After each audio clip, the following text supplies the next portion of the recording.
Welcome, everybody. It is the Friday night Stunt Hangar video chat. Today's November the 1st, 2019. So, October is behind us and the winter months have officially begun.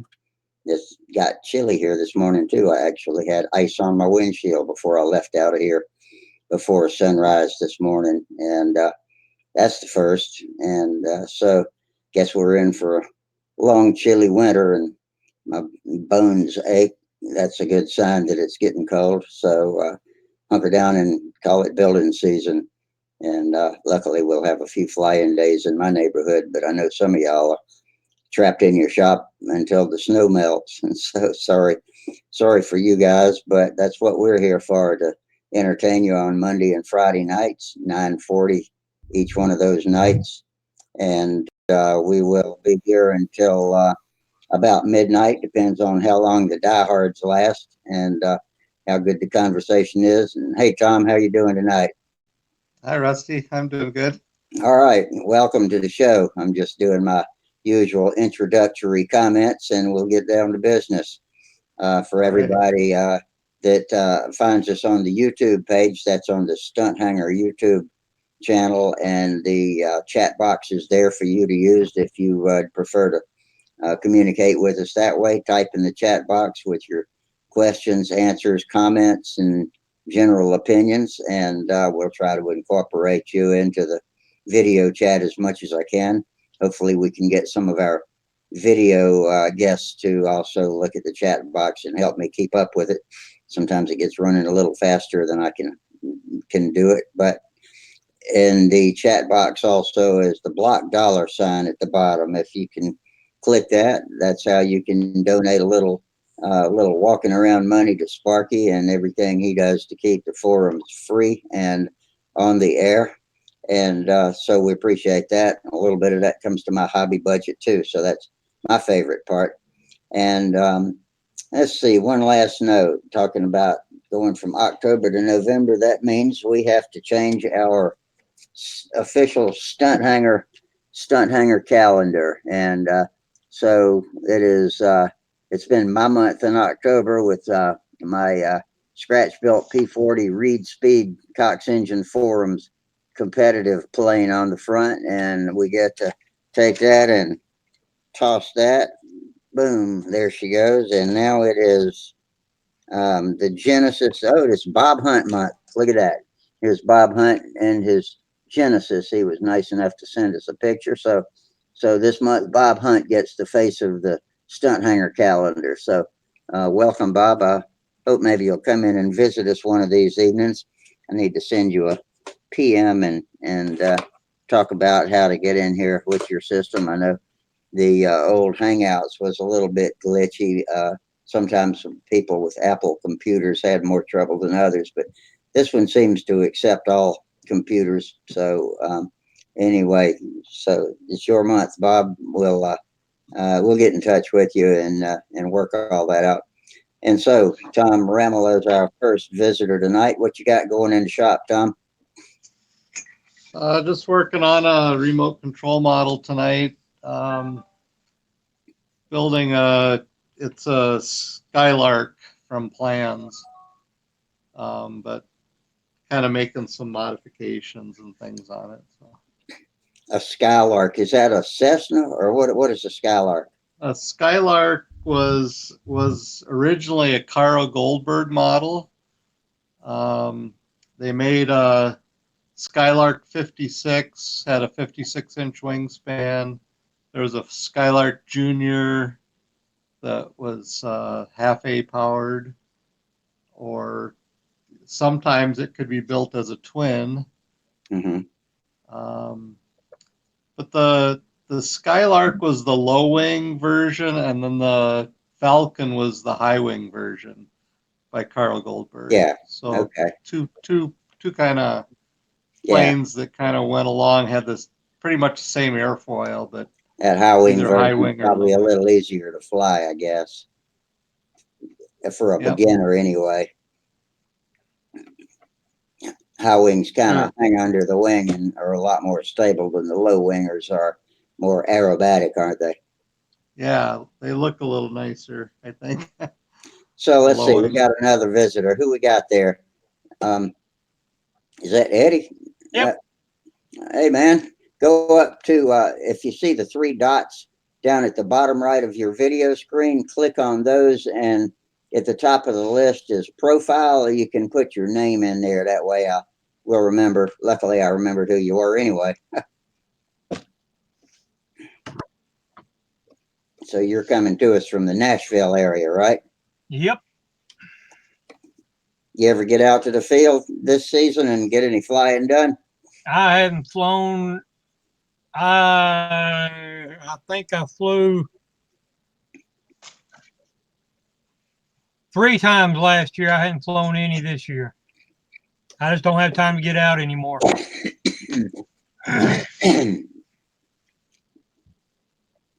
Maybe we can get you hooked up with Mike Leinke. He can get you out there and inspire you to fly. Oh, I'm wanting to. I got my youngest is wanting to get out and learn. So he's about 2 years older than Sam. Looks like you got stuff going on in your workshop there behind you. It's been like that for several years now. I was over at my dad's a while ago and I did find something I was going to show you guys. Okay. This was something I built when I was probably 13 years old. I don't know if you can. Oh, an Osborne platter. Yeah. Oh, it's made out of an LP record. Yeah, it's made out of an old Leonard Skinner album. All right. But it's which album is it? Pronounced Leonard Skinner. Oh, that's the first one. Yeah, it was all scratched up. I found it in a box of records somewhere. And actually this is my second one. The first one I crashed. And it wasn't it actually flew. But it ought to, yeah, it's pretty stiff. So it was let's look at it again. It would fly, but I had the landing gear on it. When I landed, it caught the grass and snapped the front end off, so I had to super glue it back on. So you had a pre-made hole for the bell crank there, I see. Yeah. I took the old plastic one out of the old cocks. I don't know if you can see it or not, and just put a washer on it and melted the plastic around it, and just. Oh yeah, okay, it's on there still. Yeah, that's pretty cool. My lead out come loose, but I've seen people use all kind of ideas to make those platter planes, and this right here is probably close to 40 years old. Those platters are hard to launch if the launcher doesn't understand what to do, but once you get them in the air, you can flip them around and it'll do loops. I mean, it'll stop and flip just like that if you. To me, it flew like a combat plane. Yeah, it'll eat it. Oh, it's just a flying control surface. Yeah, didn't have much lift, but it would fly. I don't know if you ever saw my kitty cat plane, but my little 8-year-old neighbor girl wanted me to build her a plane, and I said, "Okay, sweetie, what kind of plane would you like?" And she said, "A kitty cat." So I took a piece of foam board and cut it out to make a round platter with cat paws, and it's got a cat head and whiskers I made out of some steel fishing line, plastic coated fishing line, and Walmart googly eyes on it. Yeah. So it actually looks like a cat, except my son said he thought it looked more like a tick, but looked like a flat cat. You can make all kind of stuff with an Osborne platter. Oh yeah. Old Bill Osborne. Rusty, are you retired? I am. I was unfortunately had to take medical retirement back in about '97, and I've been a house husband ever since then. I was in the office machines business by degree. I'm electronics guy. Electronics engineering technology was the name of my degree. I went to DeVry Institute of Technology. It's called DeVry University now. Are you familiar with that school? I've heard of it. And they've got several locations. I went to the one in Atlanta. They've got one in Phoenix. I think that's the main one out there, and several of them around the country. It was originally owned by Bell and Howell, and it was an electronics training curriculum. And they had a technician curriculum and what they called electronics engineering technology curriculum. And the basic curriculum taught you how to fix things like TVs and radios, which was a big business back in the 60s and 70s. I went to school in the 70s, and I went double ET, electronics engineering technology. So I was trained to work hands on with engineers to develop things. I ended up in the office machines industry with copiers and computers and faxes, and it fit my skill set really well. I was always genetically speaking, a natural born mechanic, and these were electromechanical machines.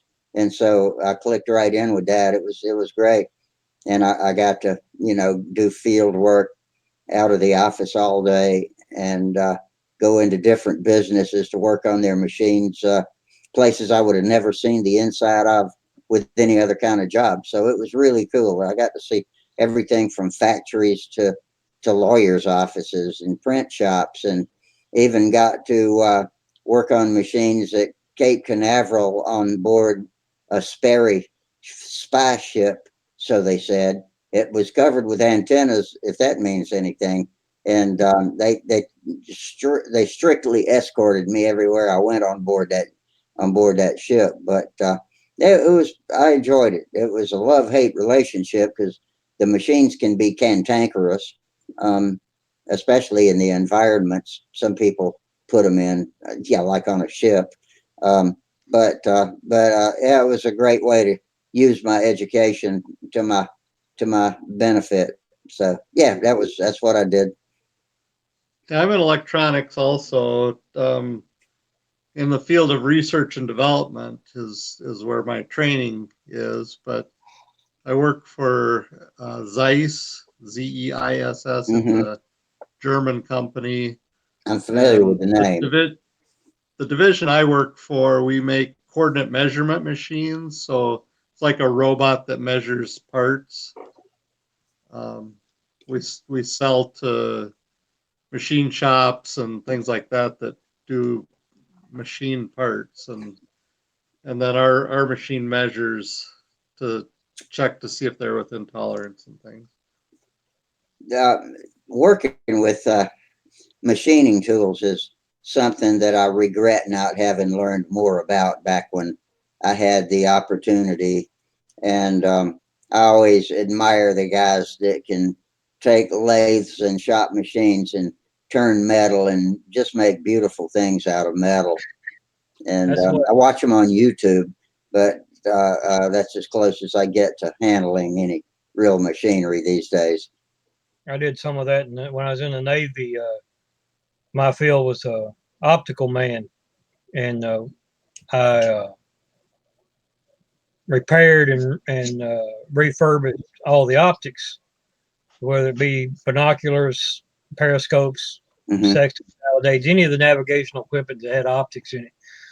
But part of our training was machine shop because we had to make our own tools, Were which you was out pretty. at sea?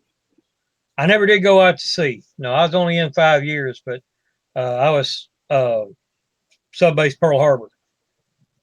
So I did 4 years there and was in 5 years, but we had to make our own tools, tools, which was pretty cool because uh, when you're out, you know, 5,000 miles out in the middle of nowhere and tool breaks, you can't just run down the auto zone and buy another Yeah, tool. no kidding.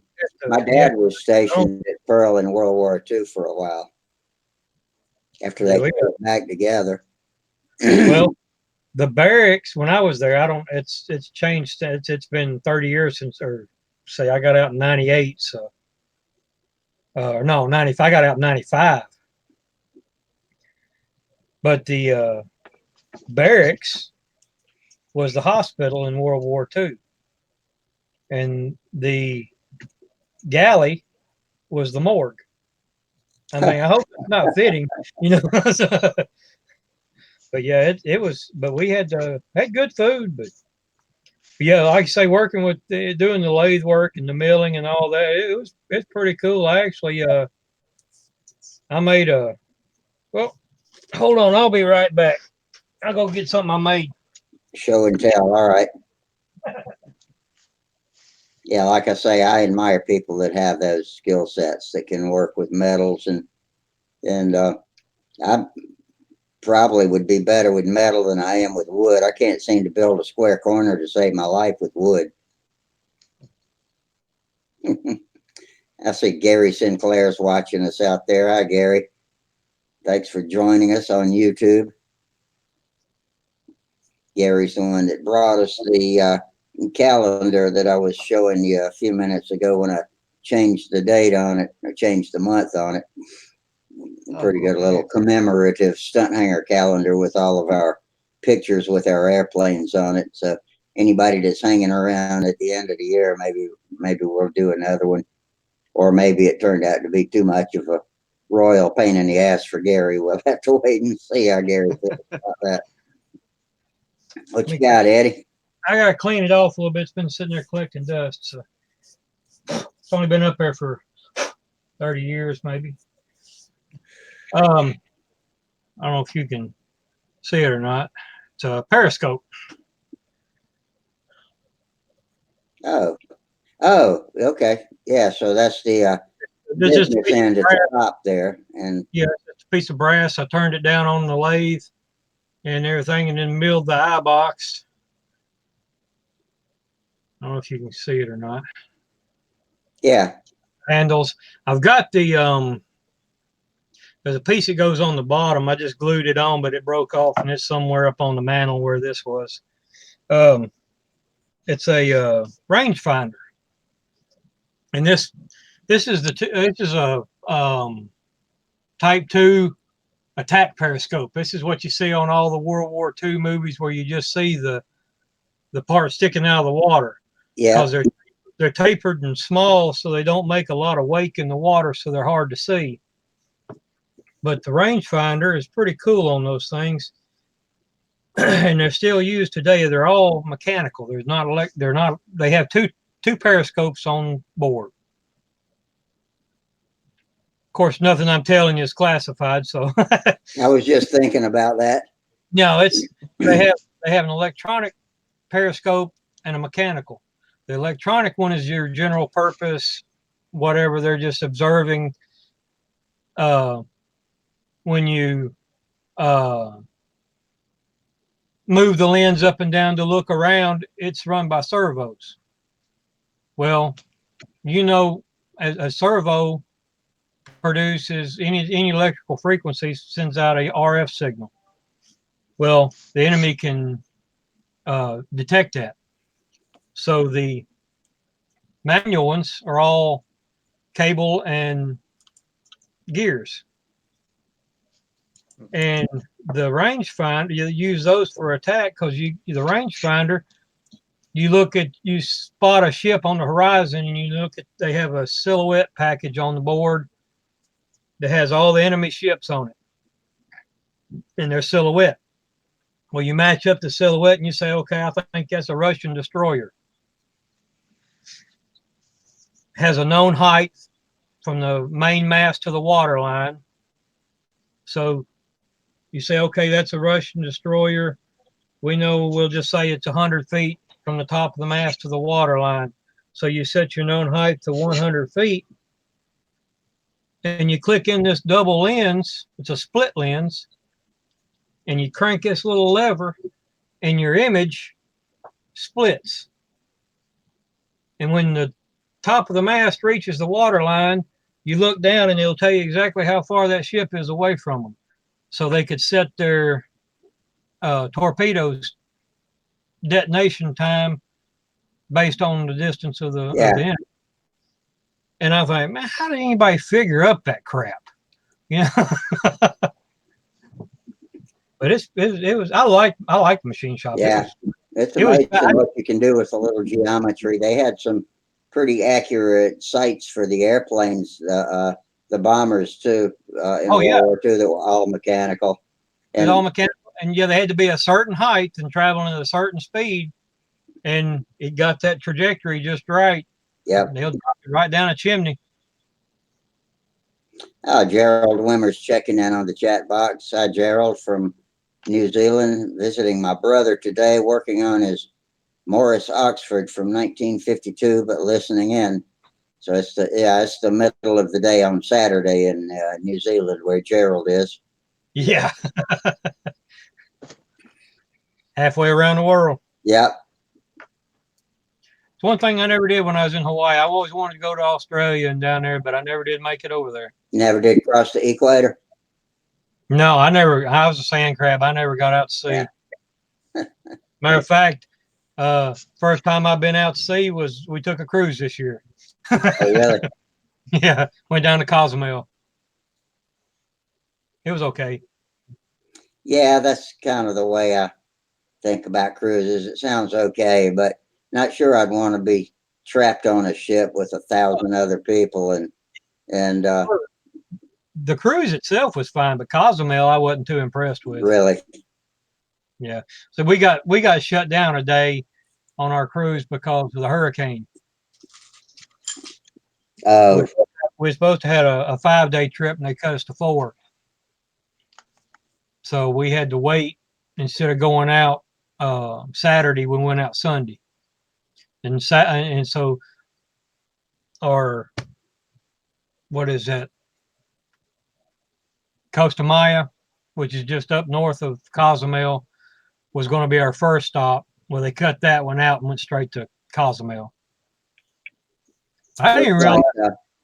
Looks like Tom's got something down there to show us what you got there, Tom. Let me click you up. Yeah, did you guys ever see these Cox 049 powered flying saucers? Absolutely. If you're familiar with the small fly-in, one of our Cox Engine Forum members took a bunch of pictures of somebody flying those just this past season. That's pretty cool. I've never seen one fly, but I've seen them, and they also got the helicopter that pretty much does the same thing. Yeah, they were free flight, but they flew okay. I mean, Yeah, they you know, go up and come down. If it was a windy day, you might ought to have your chase it. bicycle with you to go get it. Put your name and phone number on it. Yeah. But yeah, it is pretty cool, and it's a coincidence that you showed that because there's a whole bunch of new videos that Kim Stricker, his name's Winter Sportster on YouTube, and when he went out to the small fly-in, they had a bunch of those. Some of them were bigger than Cox size. Some of them, I think, were 25 sized, and some were plastic out of the box like that, and some of them were scratch built. And it was interesting to watch them fly. They looked like they were having a lot of fun with them. I'll see if I can find those links. At least I'll write them down so I can post them. But yeah, Winter Sportster. His name's Kim, and he comes in here with us sometimes. And Kim, if you're watching now, why don't you join up and see if you can show us any of the small pictures you took, because he photo documents all of the events he goes to and comes up with great stories to write about on Cox Engine forums.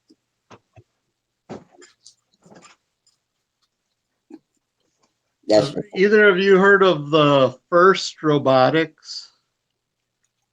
FIRST Robotics. It's a program for high school kids.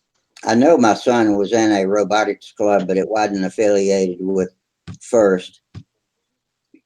Yeah, FIRST stands for Inspiration and Recognition of Science and Technology. That's what the FIRST stands for. So I'm a mentor for the FIRST Robotics high school team in my area here. In January, they announce what the competition is, and then you have 6 weeks to build a robot. So the high school kids build the robot, um, and I'm there every weekend just helping out with any questions they have or if they need help with things. You don't do stuff like battle bots or nothing like that, do you? It is not like BattleBots at all. The competition is more like a basketball game or something like that, where the robots compete and the kids control the robots. Yeah.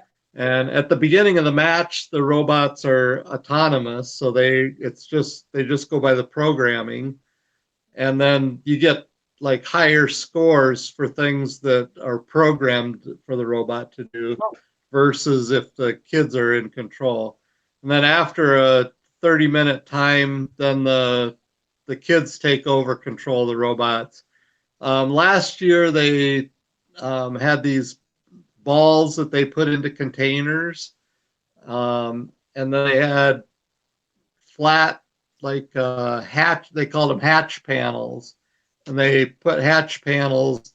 You had to have a hatch panel on before you put the ball in the container, otherwise the ball would roll out of the container. Mm-hmm. And then you get points for every ball and hatch panel that you get put on.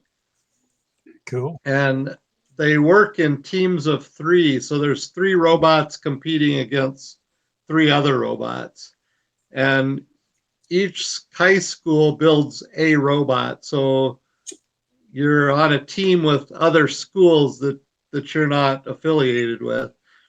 And then at the end of 60 or 80 matches, then you get ranked, and then the top ranking teams then get to pick who they want to be on their team.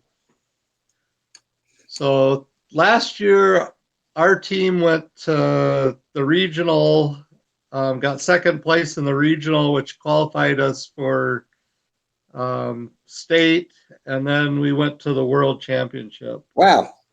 Where was that held? That was in Detroit last year. So did you get a lot of participation from around the world?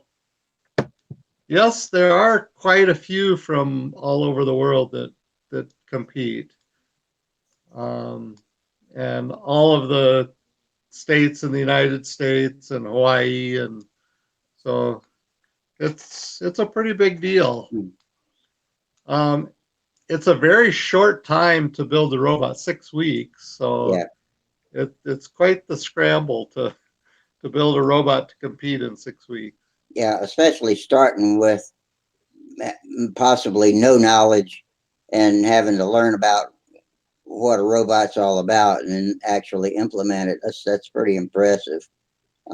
My son's robotics club was taught by, I think, one of the physics and science and another one of the science teachers.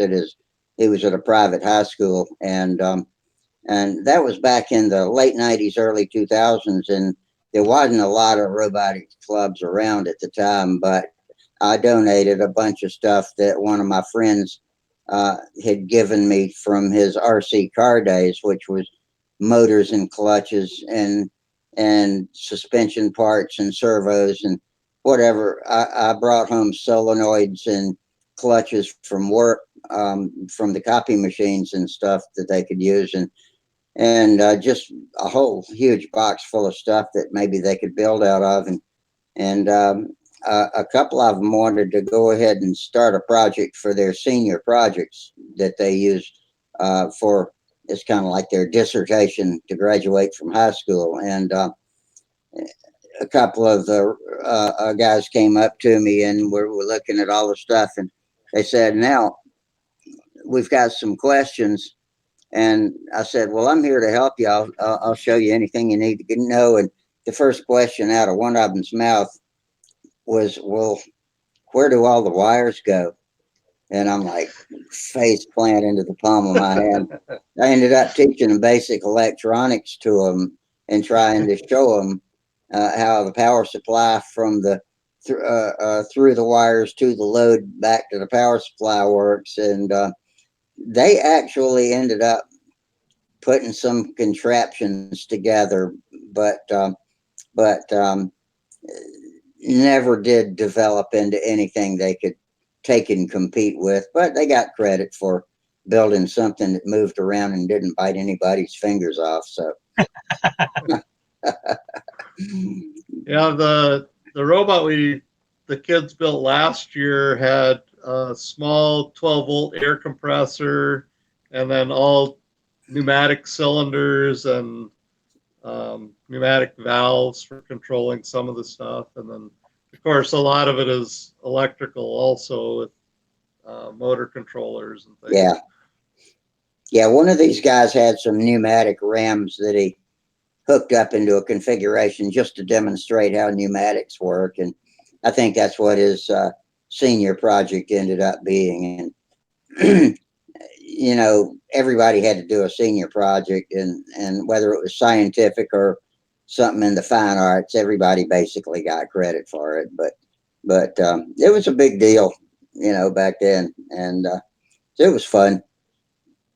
Last year they got extra points if at the end, before the end of the match, they climbed up on this platform that was about 2.5 or 3 feet off the floor. And these robots weigh 120 pounds. So the way that this one did it, they had used the part that picked up the ball, that manipulated the ball. They used that on the front to lift the front of the robot up. Yeah. And then in the back, we had 2 pneumatic cylinders that could lift the back of the robot. So it was a crawler, sort of. Well, for the climbing part, yeah. Yeah. Yep. That's pretty cool. Anything putting work into action like that, that's fun. So So it wasn't no Terminator or nothing like that then, huh? sounds like you could probably outrun it if you had to, Ed. So we got a couple of super chat donations from the YouTubers. Thanks, guys. We got Gerald and Jack Snavely have contributed some to our Stunt Hangar fund, so we appreciate that. Rusty, you flying? You getting to fly any? No, I've been down. You know, probably the last time you were hanging around here, I had a broken hip, and then got that fixed, and finally replaced, and I broke the other one, and so I've had a mess of it going on, and so yeah, I'm still getting back from all that, but no, I'm not flying yet, but I'm starting to get back out to the shop, have some fun out there. Got to play with power tools the other day. That always perks me up. Yeah, hey, I know Sparky. you had trouble. I didn't know if you'd back out or not. Yeah, no, I'm getting back up.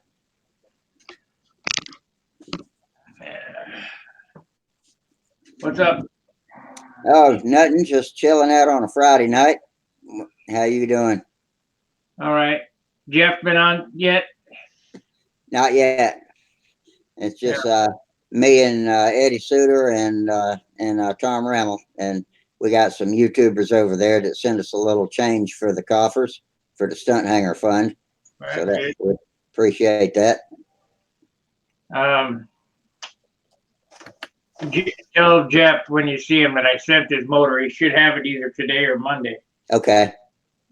Via if he comes in here, I'll mention it.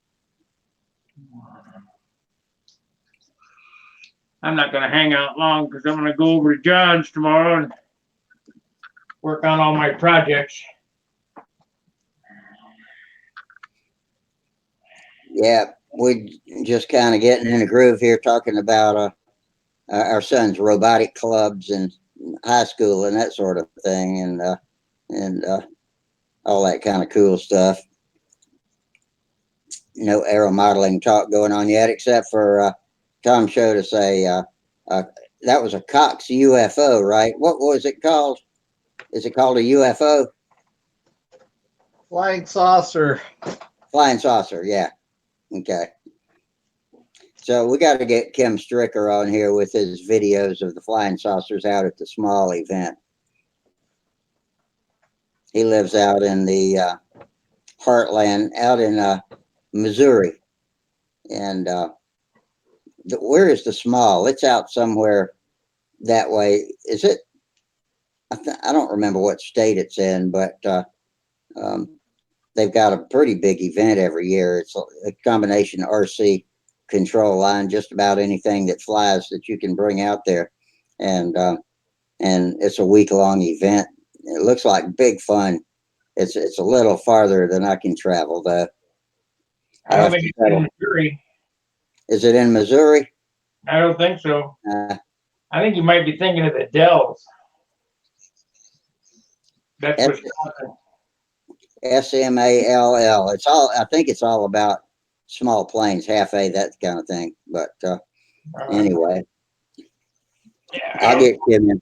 Any place in Missouri. See, St. Louis and the Lafayette Escadrille at Booter Park is the predominant club of the area, and I never heard of it. Sparky, I've enjoyed your videos on building models. That's good.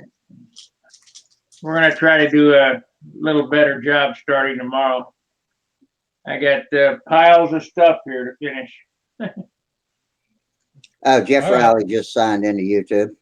He says, thanks, Sparky. He's out in the shop trying to get some paint on the plane, but still listening in. Did he get So it? I guess you heard Sparky say your engine's on the way. Yeah. Mark, where's a good place to buy the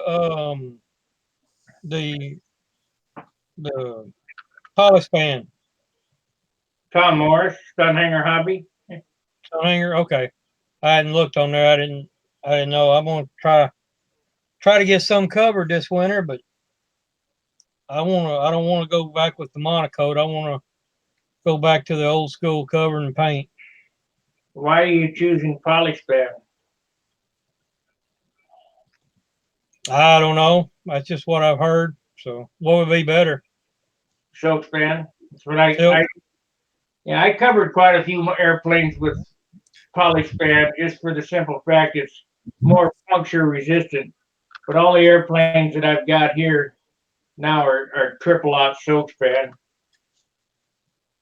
My Tucker will be in Jap tissue. Yeah, I don't know. That's probably why, because of the durability. I've heard you talk about that, but because I'm not into the competition, so I don't have to worry about the looks. I'm pretty rough on them anyway. So. Well, then go with polish span. Yeah. Some of mine takes a pretty hard landing. Well, there's a fellow Dexter, but he looks like Charles Carter. Yeah. Hey, Charles. I don't know anybody. Hey guys. I'm pretty sure I have a pretty bad connection tonight. Yeah, you do. Yeah, I'm trying to adjust it. Let me see if I can fix it. Make sure and put your name in your profile too.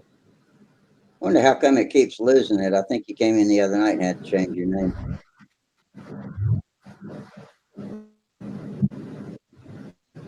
Let's see here. Manage video quality. Can somebody or other join the chat? There we go. There we go. Oh, hey, Kim.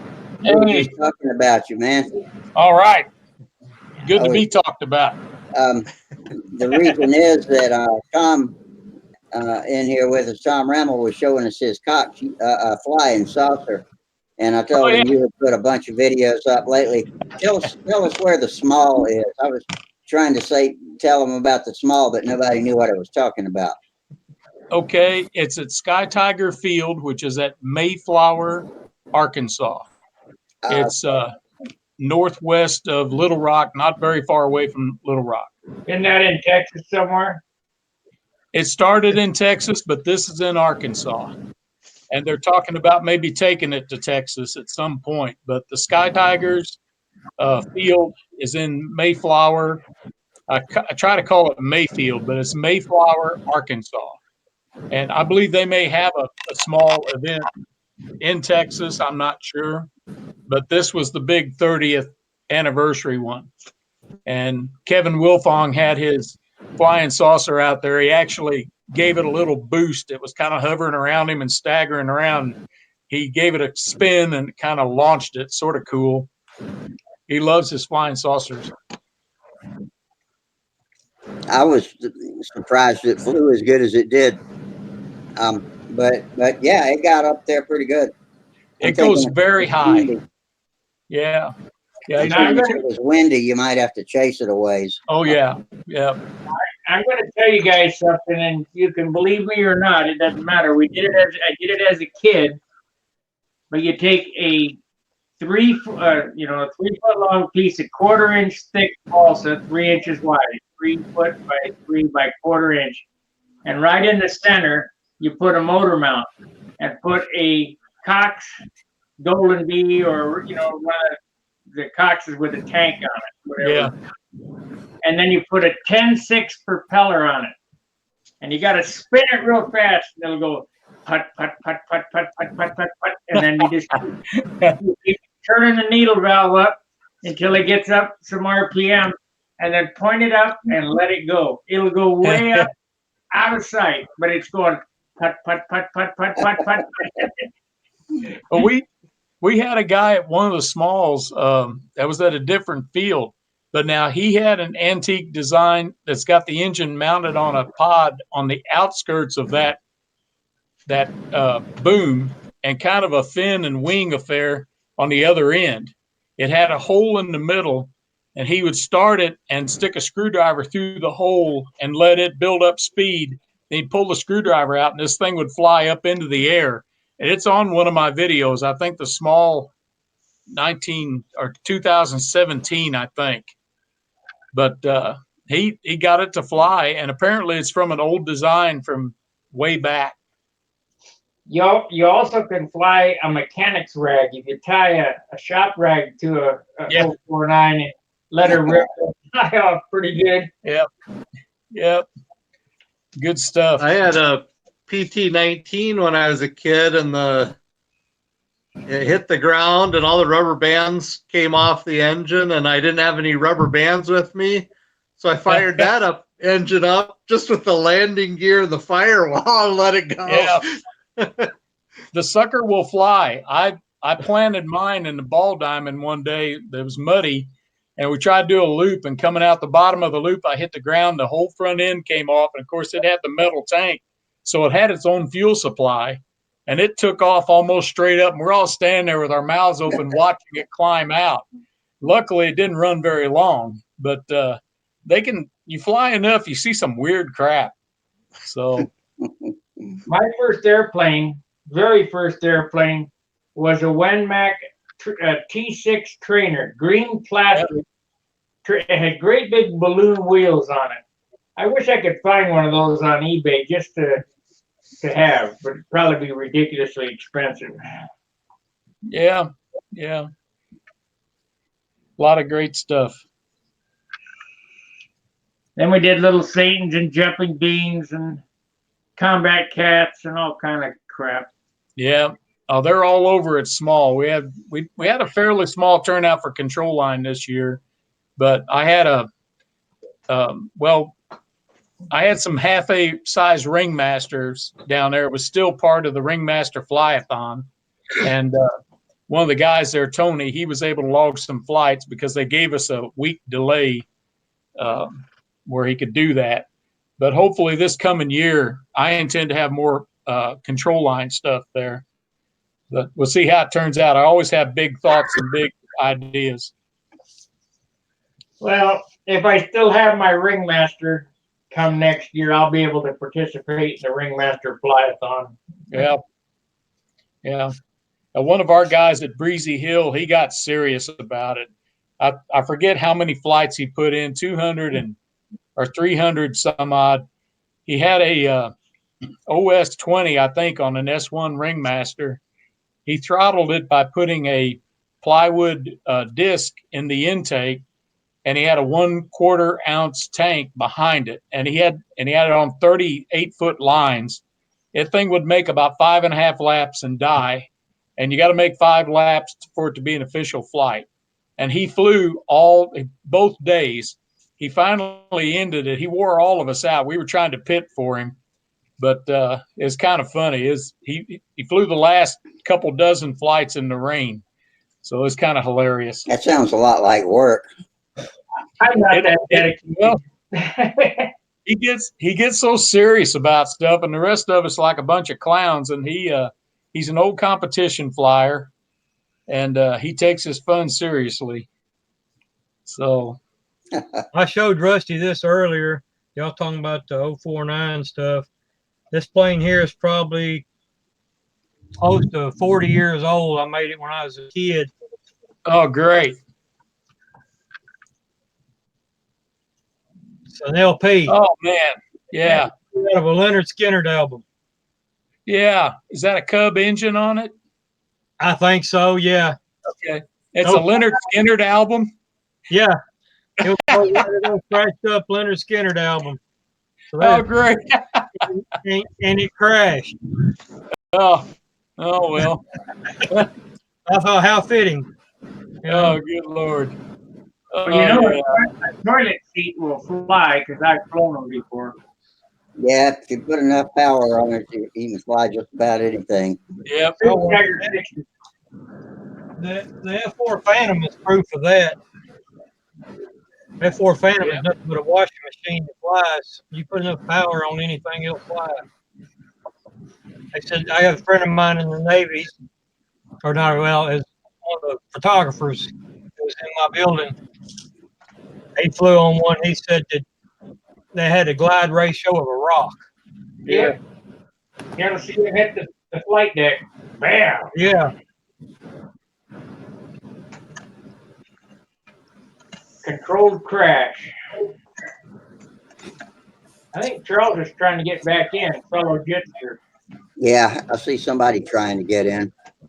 It might be Steve, right? I just saw it. No, it ain't Steve. No, I'm on already. Oh, there you are. Yeah, when it gets to be so many people, y'all get hidden, and I can't see all of you at the same time. Charles has bandwidth trouble because everybody in his house is using the Wi-Fi at the same time. Get off. That's what I'd say. What's going on, Steve? Oh, not too much. I was just got back from a call and I was listening to you guys on YouTube. But yeah, I got my steps on one of them flying saucers. He wanted one. And we played with it. It'd go up pretty good. But I had the idea of spinning it backwards to the propeller. So I just took the thing and just spun it as hard as I could. And you could watch it, and it finally overcame the rotation and started going the other way. But it got up so high, it got into some damn wind, and off it went. And over a half a mile away, we found it. Yeah. You know, I'm like, he's like, oh my God. And I'm like, just look. I said, watch it go down. And I said, and find a point. And we found a tower that was a long ways away, and we lined it up, and we just walked there, and we finally found the damn thing. I'm amazed that you found it that far away. Yeah, it was in a parking lot. It almost made it to a major road there going through the town we lived in. If it would have landed in the road, it would have been crushed. Yeah. Yeah, it was just in a big parking lot on a Saturday, and there was nobody in the parking lot, no cars or anything. It was just sitting there. That's why I like control line, man. They don't go far. You're not supposed to anyway. Yeah.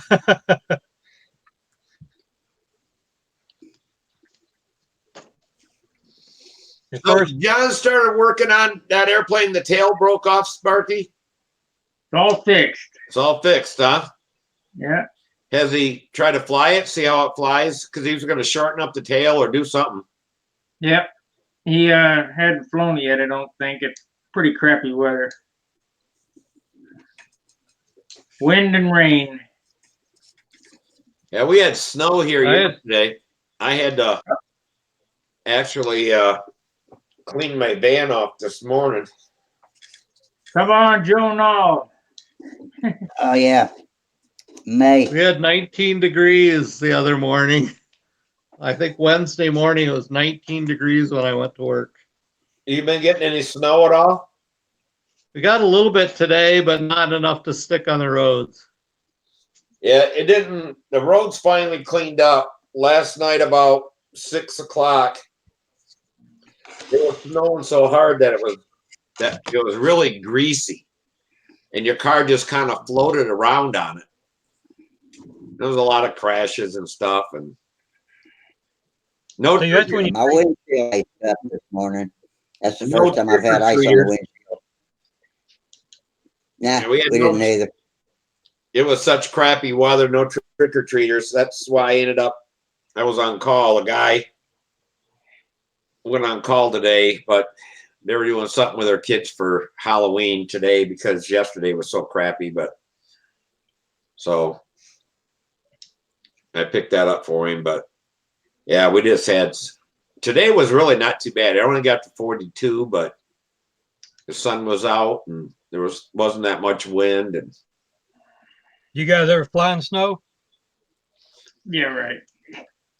I I Hey, haven't. you I know, fly off There's the put skids on. there's a picture of, I've got a picture of Skip Chernoff, otherwise known as Philly Skip, on Stunt Hangar, standing out on a frozen lake in a snowstorm, flying, I don't know, a ringmaster or something.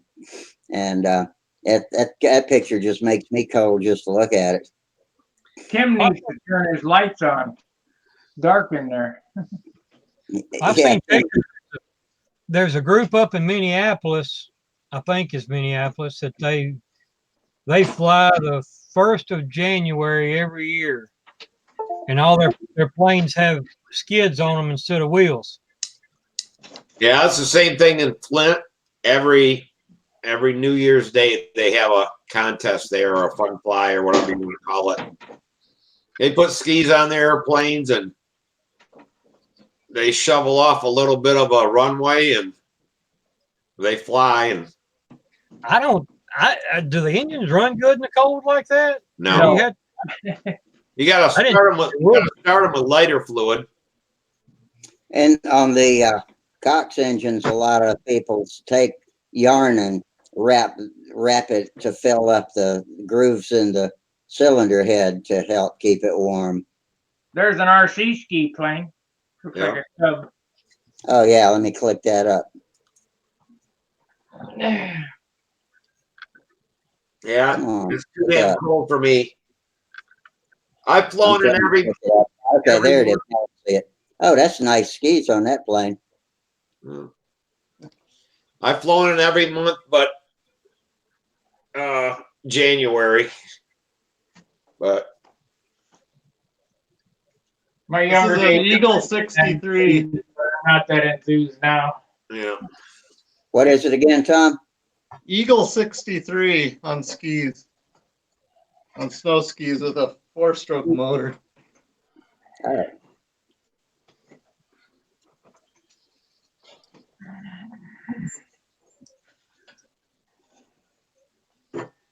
So the steerable nose gear ski has the runners on it. That looks great. And then these are aluminum, but they're waxed on the bottom so that the snow doesn't stick to them. Yeah. Have you tried it out yet? Thought it was wood when I first Not looked this at it. particular one. I have some others that I've flown on skis. Yeah.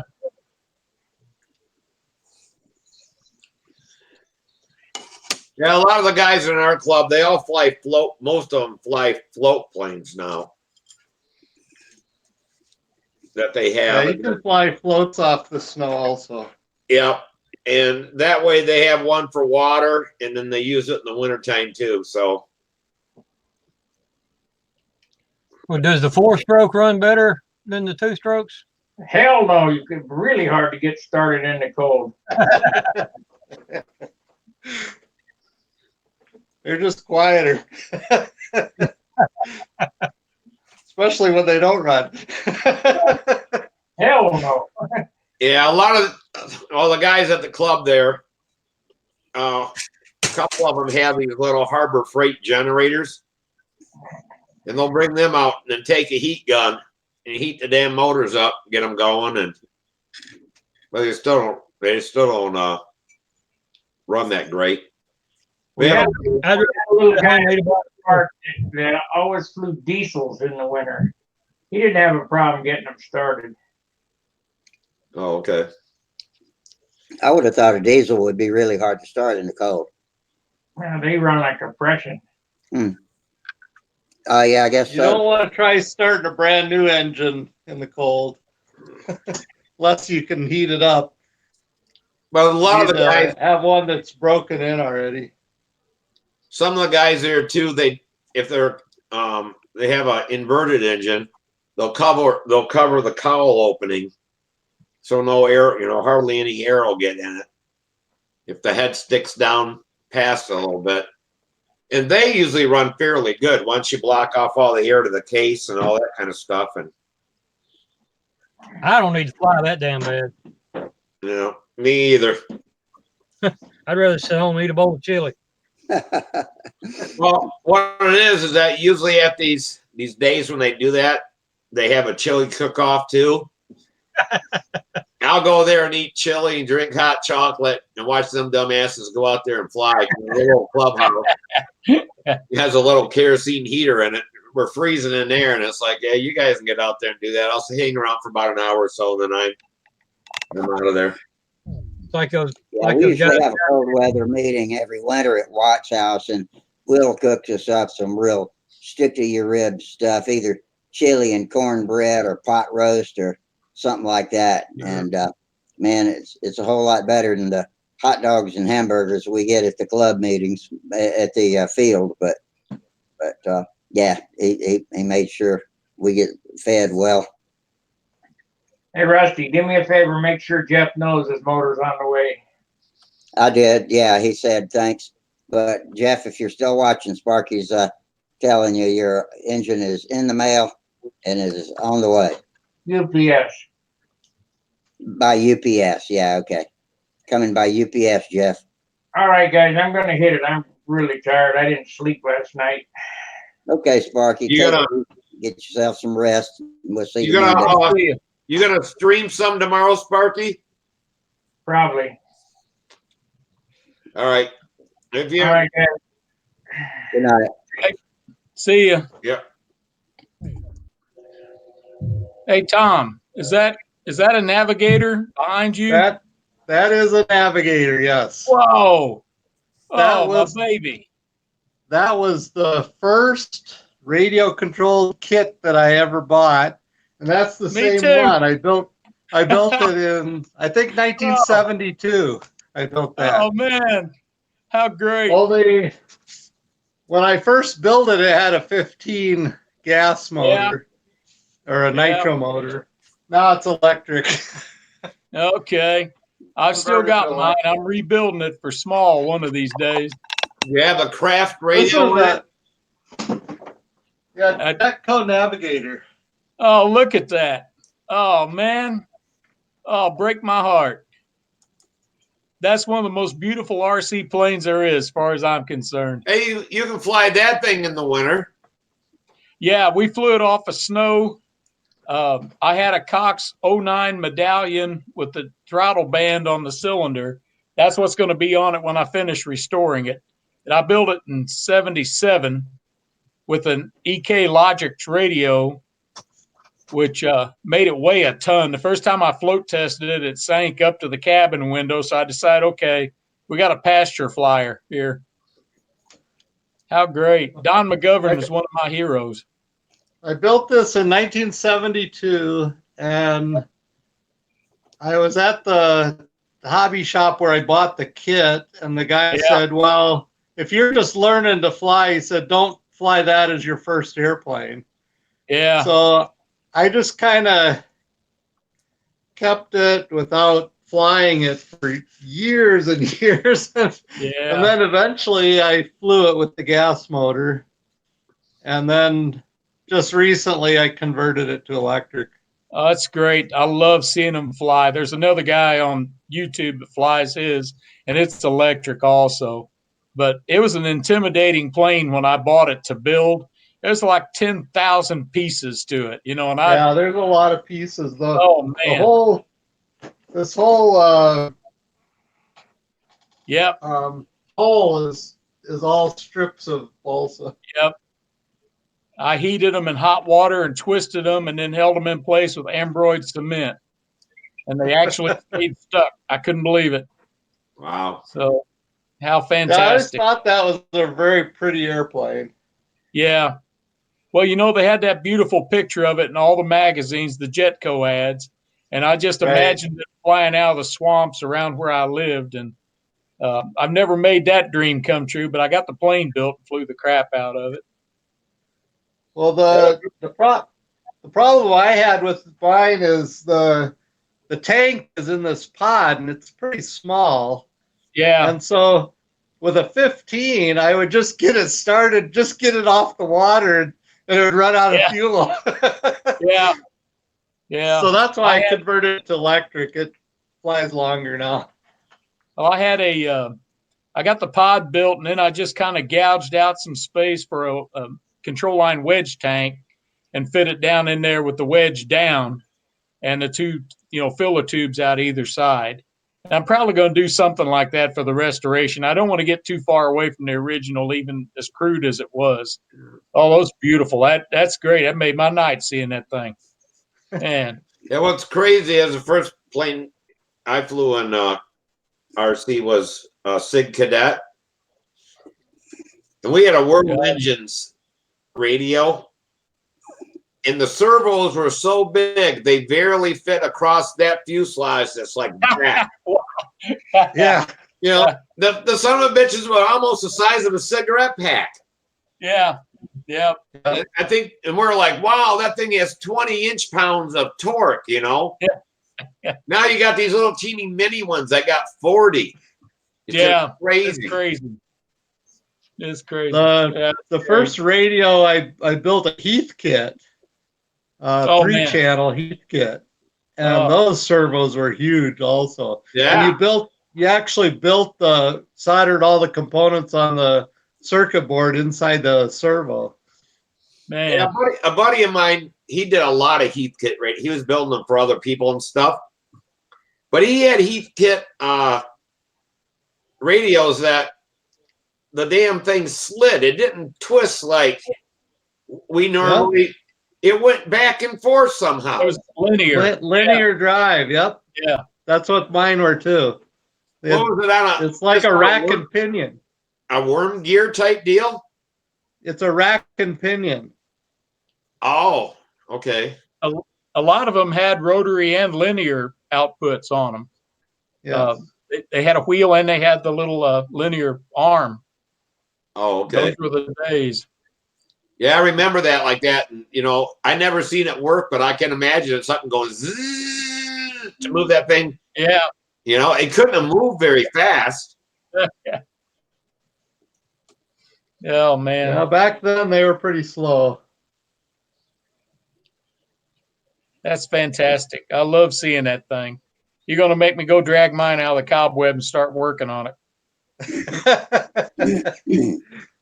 I got the wing rebuilt, and model airplanes are kind of like time machines or time capsules. When I pulled the covering off the wing, I discovered that apparently in 1977 or so, I really loved epoxy. I had to think that the more epoxy, the better, because there was epoxy on it, kind of just in there for decoration, And I went to town on it with my Dremel tool, and I had epoxy crumbs all over the floor and everywhere else. But when in doubt, mix some extra 5-minute epoxy and just kind of paint it on, Yeah. No wonder the thing thought it was a submarine. Well, that was, that was the same thing too, is that, I don't know, I never liked Android and stuff that much. So, we'd get 5-minute epoxy, and that's like you said, we epoxied everything. Yeah, buddy. And held it together, and it would stick, because Android or white glue, you had to pin it and all that kind of shit. Oh yeah. Man, 5-minute epoxy is the way to go. Yep.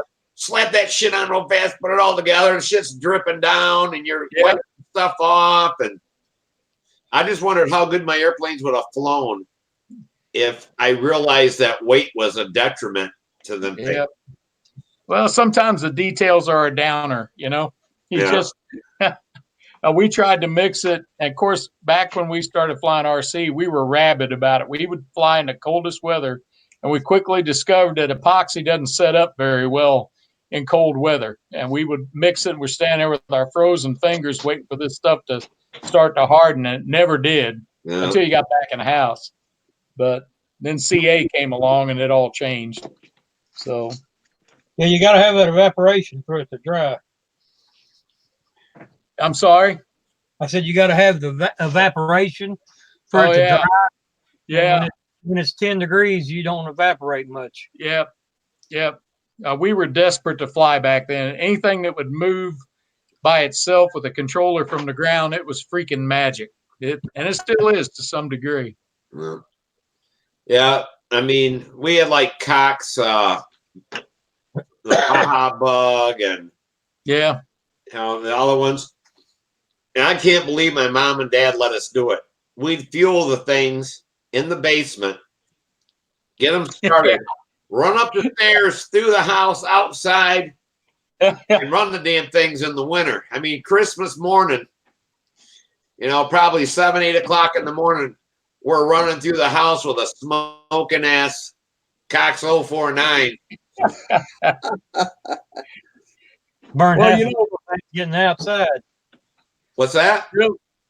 So you burn half a tank getting outside. Yeah, I know, but that was because you couldn't start them out there, it was too damn cold. And we weren't smart enough as, I don't know, fucking 10-year-olds or whatever, 9, 10, that they had a big heat sink out. Yeah. And a little fan. Well, if we'd have took the heat sink off, they probably would have ran a lot better in 20-degree weather. Yeah. But we had a lot of fun with them. That's why people say, oh, they don't fly good and stuff. I had more fun with Cot product. I had a ball with them. Still do. Still fly the old ones. But yeah, it's great times. Yeah, I still have that Acro Cub, and I haven't flown it yet. My brother got it for me for Christmas. I don't know, when I was 11, 12 years old. That was always my favorite. It flew the best out of. I had the Stuka and the Warhawk and stuff like that. But this one could loop and stuff. It flew a lot better. It was a lot lighter. Yeah. It finally crashed and stuff, but he found me one on eBay, brand new in the box. But I still haven't fired it up. Just Samantha's like, when are you going to fly that? I said, I'd hate to crash it, Yeah. But one of these days I still might. But it just sits in the bedroom on a gun cabinet and brings me joy and good memories just seeing it. Yeah. I understand that totally. Yeah, I know you do, because I saw your rivets flight when the line came off. Oh God. Yeah, but see, I'm not proud. I'll post the stupidest things I do. Oh, I posted the good, the bad, and the ugly too. Oh God, that broke my heart. Broke the rivets too. But I don't know what I was thinking.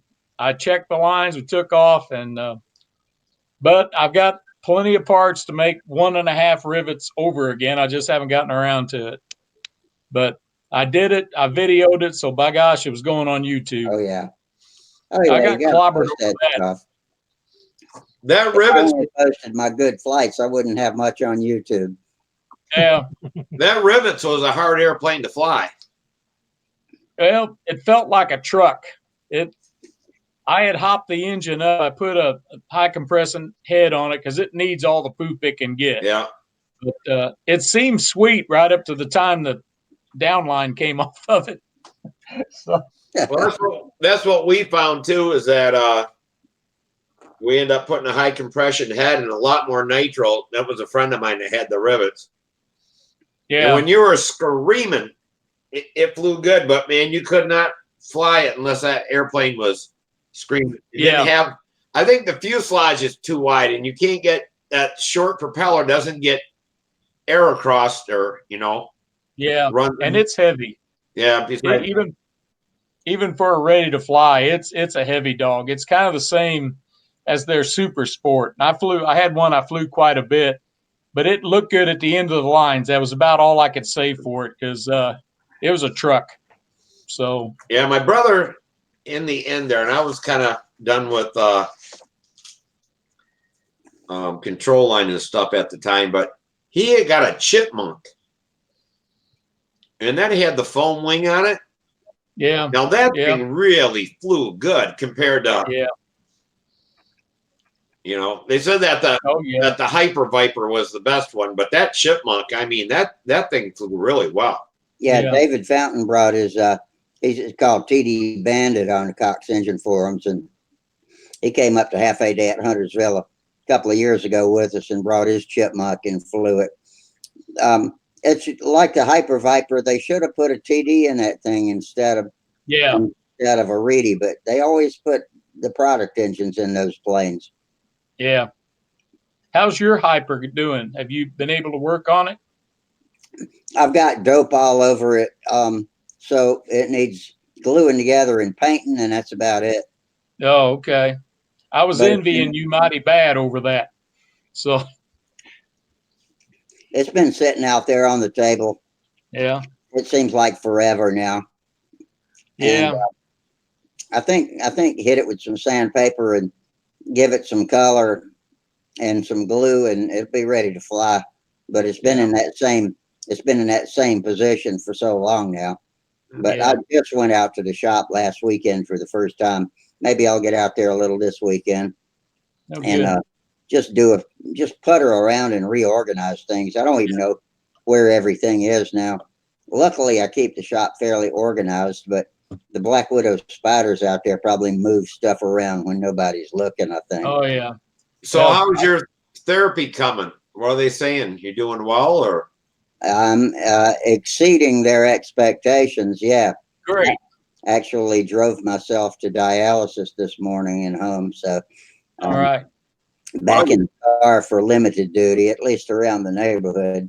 Kind of like an old geezer. They got their own beaten track that they know they can get around in without getting lost. And that's there you go. The stage I'm at right now. But it's good to get a little bit of independence out there. Good.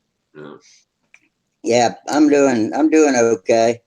And they're working on me pretty hard. So the PT is paying off extremely well. Good deal. Good deal. Found me a little engine here on eBay.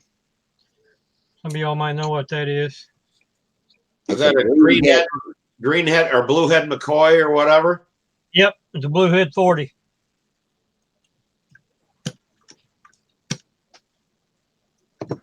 So $37. I figured I'd try it. I like McCoy. I've had good luck out of McCoys. Yeah. Yeah, we were discussing and comparing McCoys and Foxes the other night on the show. Now, is that the ring version? Don't know. No. Is it the lightning bolt or? Yes, lightning. Oh, okay. But you took the carburetor off it and put on a Venturi? Yeah. Hold it up a little longer, Eddie, so we can get a good look at it. There we go. Yeah, it takes a minute for the camera to focus on it. Yeah. Okay. Yeah, I'll let you know. I'm going to try to get the ring piston for that. Well, will the Series 20 work in it? Or whatever the Series 21, yes. 21, yeah. And that's what oh, the guy there from Pennsylvania, I can't think of his name now. He did the 35, said it was the best running 35 he ever did. But I heard that if you take that 40 and put the Series 21 piston and ring in there, I guess you got to open up the rod a little bit, fit on the crank but yeah, there was a guy there on eBay selling them things for like $190 for one. Once he redid it, turned them over. Yeah, the starting bid on this one was a penny. Oh, okay. I ended up getting it for $37 plus $5 shipping. But they said that motor was George Aldrich's favorite control line motor. My dad's got one right here in a Goldberg Cosmic Wind that he bought the engine when he was in high school, and he graduated in 57. Built the airplane in 62 when he was in college, and or just before he went in the Navy. And that's the flyingest damn plane I've ever seen. I can go out there right now. That engine's been sitting up there for 2 years, and I guarantee you I can go out there and start it. Yeah. I mean, it's everybody talks about. I heard war stories about burning the holes in the pistons, and they just burning too hot of fuel, because I ain't never had a problem out of them. Yeah, I know that George Eldridge, he designed the Brodak 40, and he tried to get it to run like that 40. Got good compression. I hope it runs good. Is that the same 40 that Brodak sells now? Or Yeah. Is this an MK2? Yeah, the one that Brodak sells now, that George Eldridge designed that. Okay. Yeah, that's supposedly a really good engine. People like it a lot. Wasn't the Brodak 40 designed after the Double Star or the Stalker? No. I don't know. What was that? Like, it was copying that one of the Russians, I think. The Ukrainians made it, Uh-huh. but George Eldridge designed it. Ah, okay. It's kind of like the K-77. The guys who make the Stalkers make that for Kaz. I have no clue. But he designed the motor. Yeah. You okay tonight, Train? You look kind of tired. I am, yeah. Long week. Mm-hmm. School going okay? Yeah. It's just not really going okay. It's still there. Never moved.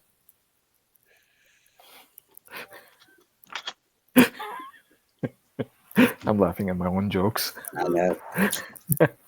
Yeah, it's a long haul, isn't it? Yeah. Yeah. I'm having some fun with some new stuff. I have an Arduino board that's connected to an accelerometer, gyro, and all that good stuff. So right. this is what I'm playing with. When are you going to put it in a plane? I don't know. It's gonna, by the looks of it, it's gonna take a while before I figure out the programming and stuff like that, because it's a steep learning curve. Oh, okay. Yeah. Yeah, it's very involved. It's like what style of programming you need to use, how is it gonna work, and I kind of want to get something that I want to get out of it, so I'm gonna hunt it down. So that's that. Well, that's cool. Yeah. Well, guys. How's Alex doing? Has he got any fun going on in his life? Is he playing outside with any planes or equipment? Nah, we didn't have time to go out and fly. We haven't gone flying in a long time now, so yeah. I guess I'm too busy with the school and the other stuff, so he's days are busy, all kind of extracurricular activities and stuff like that. I'm going to school, then work, then back home and studying. I hardly ever see him. Maybe over the weekend. That's it. Okay. So, Well, I'm out of here, guys. I had to start this morning at 6, so I'm whipped. All right, Steve. Thanks for hanging out with us. Monday. All right, Steve. We'll Good see night, you bud. next week. Yep. Yeah, Take take it care. Great talking. Yep. Yep, the guard dog's awake. Was that Steve's dog or your dog? Me, I ain't got one. Yeah. Oh, you ain't got a dog? No, love to, but I get too attached to them. Ollie wants to go look at puppies tomorrow. So we're going to go look at puppies tomorrow. Yeah, Oh, they're boy. great. Well, modeling wise, what did I do?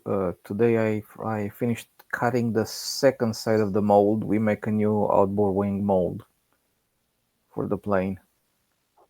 So like I said a while ago, it's our plan for now. So anyways, now we have a brand new mold for the horizontal. So we have two horizontal molds, and we have the inboard wing, and now we're gonna have the outboard wing as well. So with this, we're gonna have a complete set for everything. That's kind of what's going new now. I'm gonna make another mold for a new landing gear. So Is there'll be the fuselage mold aluminum or what's it made out of? it's a polyurethane block of material. Okay. So we buy the block of material that comes in like 2 inches thick and about 16 inches wide, and I think it's 70 or so inches long. And And you we use that CNC mill it or? yes, Okay. yeah. Yeah, that was one of the goals, to have interchangeable parts. So when we make them, we put the hardware inside of them and everything. So when it comes out of the mold, it's ready to use, basically. So yeah, it's nice. I mean, yeah, it's like once you have the mold, the beauty of it is just like you can put anything inside of it. I mean, if you want to, you could make spend like $15 to make a plane out of it. Seriously, I'm not kidding. You can get some um, you can get some high load 60 foam, and you cut it in slices, like about 16th of an inch or so thick slices. They have the foam sheets, and you put fiberglass on both sides, maybe some unidirectional, costs close to nothing. So you can make planes like that if you want to. So yeah, that's cool. When you have the molds, put anything inside of them. Try something new. Might work, might not work. Who cares? The ones you've been doing, are they carbon fiber or what are they made of? Yeah, yeah. We have foam, carbon fiber, fiberglass, Kevlar. Depends on where you are on the plane. You have some combination of those. Okay. So yeah. Um, I watched a movie a few days ago, and we kept wondering, how do people make nice paint jobs in a mold when it's so pull the part out, it's already painted or it's already finished, right? So I just figured it out. I was like, yeah, cool. So I know that's for that. boats they use gel coat, but like you Yeah. said before, that's probably too heavy for a plane. Yeah, yes, it is. It would be. Um, what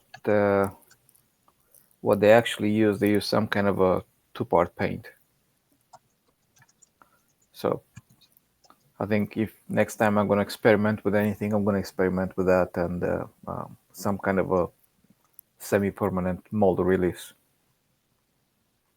and just put the masking tape right in the mold, paint it, take the masking tape on, lay the part, you're good to go, done. Kind of the I'm trying to envision you doing that, and I know you've described your process of painting it in the mold before, but I've never quite wrapped my head around how you can do it with such great detail. And I was wondering if you could get a couple of pictures of it as you go, mm-hmm. of the masking process, Mm-hmm. and how Yeah. you get it in there to fit up correctly. Well, technically, when I do the masking for the stuff I'm doing, right? Uh, the masking is done in a mirror image per se. Like whatever Yeah. you want to have whatever you would paint as a last color, for me, it's the first color that goes in. Hmm. And another thing that you need to pay attention to is that if you have carbon behind that color, the carbon being so dark, it comes through. So if you have white, um, or not necessarily white, but let's say yellow, right? You have Yeah. yellow and you put the carbon on top of it. Well, yellow with black is going to look kind of brownish because the carbon is so strong behind it, just Hmm. wants to come through. So so you have to pay attention to that. So if you want to paint something yellow, you paint the yellow first, and then you shoot some silver on the back of it, or you shoot some white. In another words, it's a blocker coat, Yeah. something that's gonna block. Uh, so silver, white are pretty much the blocker coats that pretty much Right. everybody uses. So that's what we do. Now, on my paint job, in particular, what I like to do is, I make some kind of a stripe and put a white edge on the outside of it. So if you look in the mirror, you would put the white first and then you put the color, right?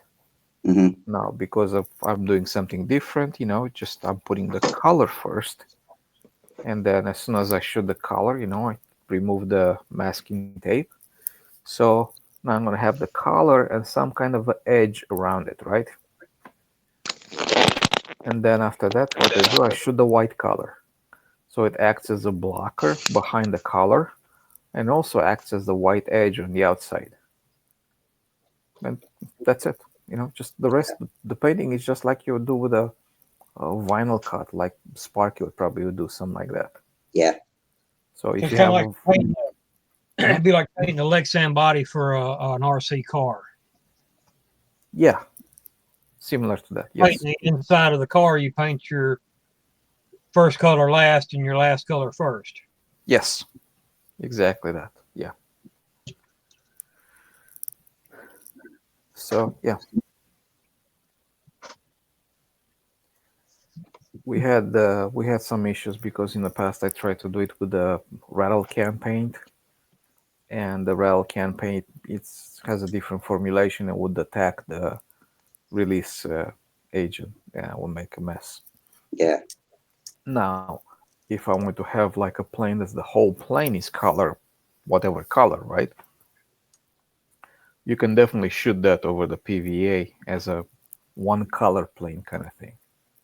And then when you're done with it, you just put your stripes on top of it and call it a day, right? So if you want to have a white plane with some stripes on it, yeah, you can definitely just shoot white in the mold, lay out the parts, pull the parts out, and you have a white wing. Yeah, it's pretty simple from that point on to put some stripes, panel lines, whatever. But that's also kind of heavy.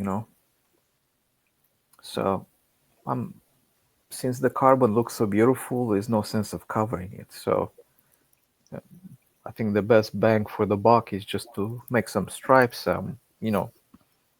some kind of layout over there, and after that, just You let the carbon show. Yeah, it does have a good look to it. yeah.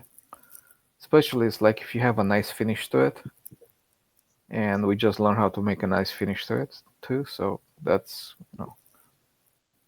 if you watch some guys that make some of those molded planes, molded gliders, just watch some videos, see how beautiful they are, just right out of the mold. They're just a work of art. So that's what I'm having fun with now. I'm learning programming, uh, microchips, stuff like that, and it's cool. And I'm also running those parts at work. But I'm not gonna polish them or send them off. I'm just gonna make the parts, make the molds, and send them out to Mark McKinney and have him go polish and sand polish and finish the molds. Yeah, I just don't have time for that. So, and I guess next time I'm gonna see him, I'm gonna just go there and just make another wing, another elevator, and with that I should have the whole plane. I still didn't finish the one that I just went to make because I'm missing a wing and I'm missing an elevator, so I just never found the drive to say, hey, I need to go and do something, right? I wasn't in a rush. I mean, I have nothing to finish it with. But that being said, I can just definitely just grab parts of the other plane and put them on this fuselage if I wanted to. Yeah. So, yeah.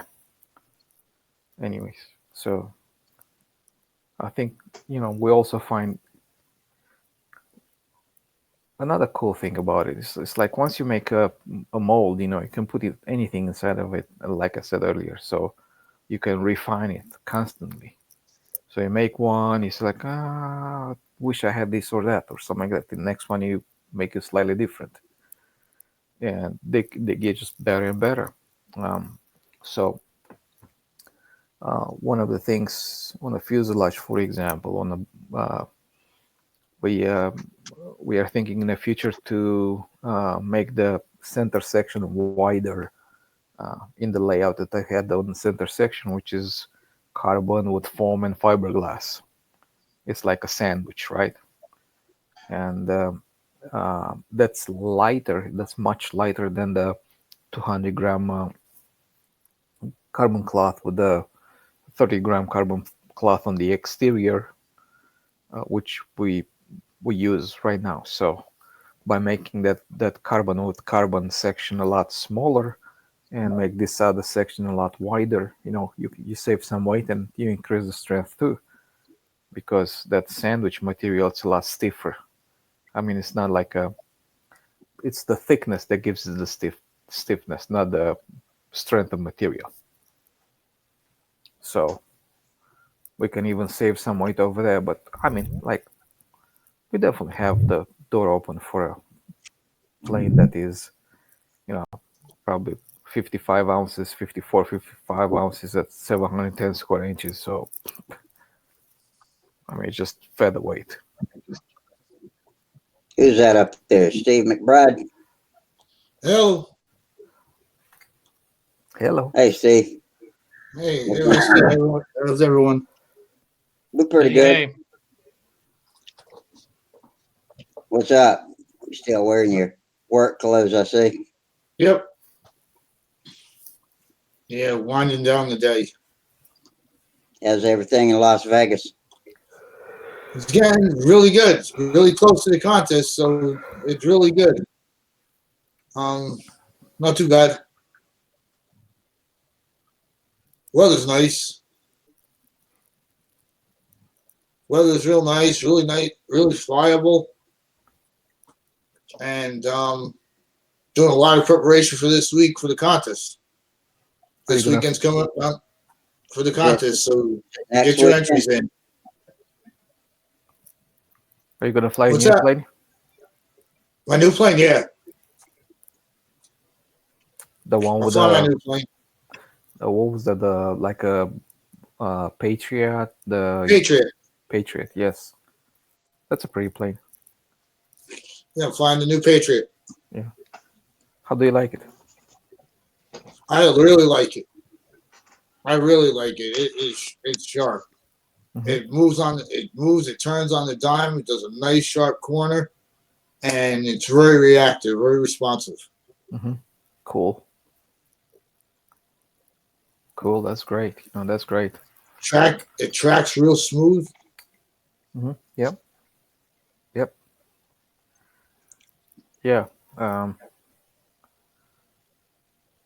one thing I don't really understand, why do people set up the planes with a lot of nose weight in them?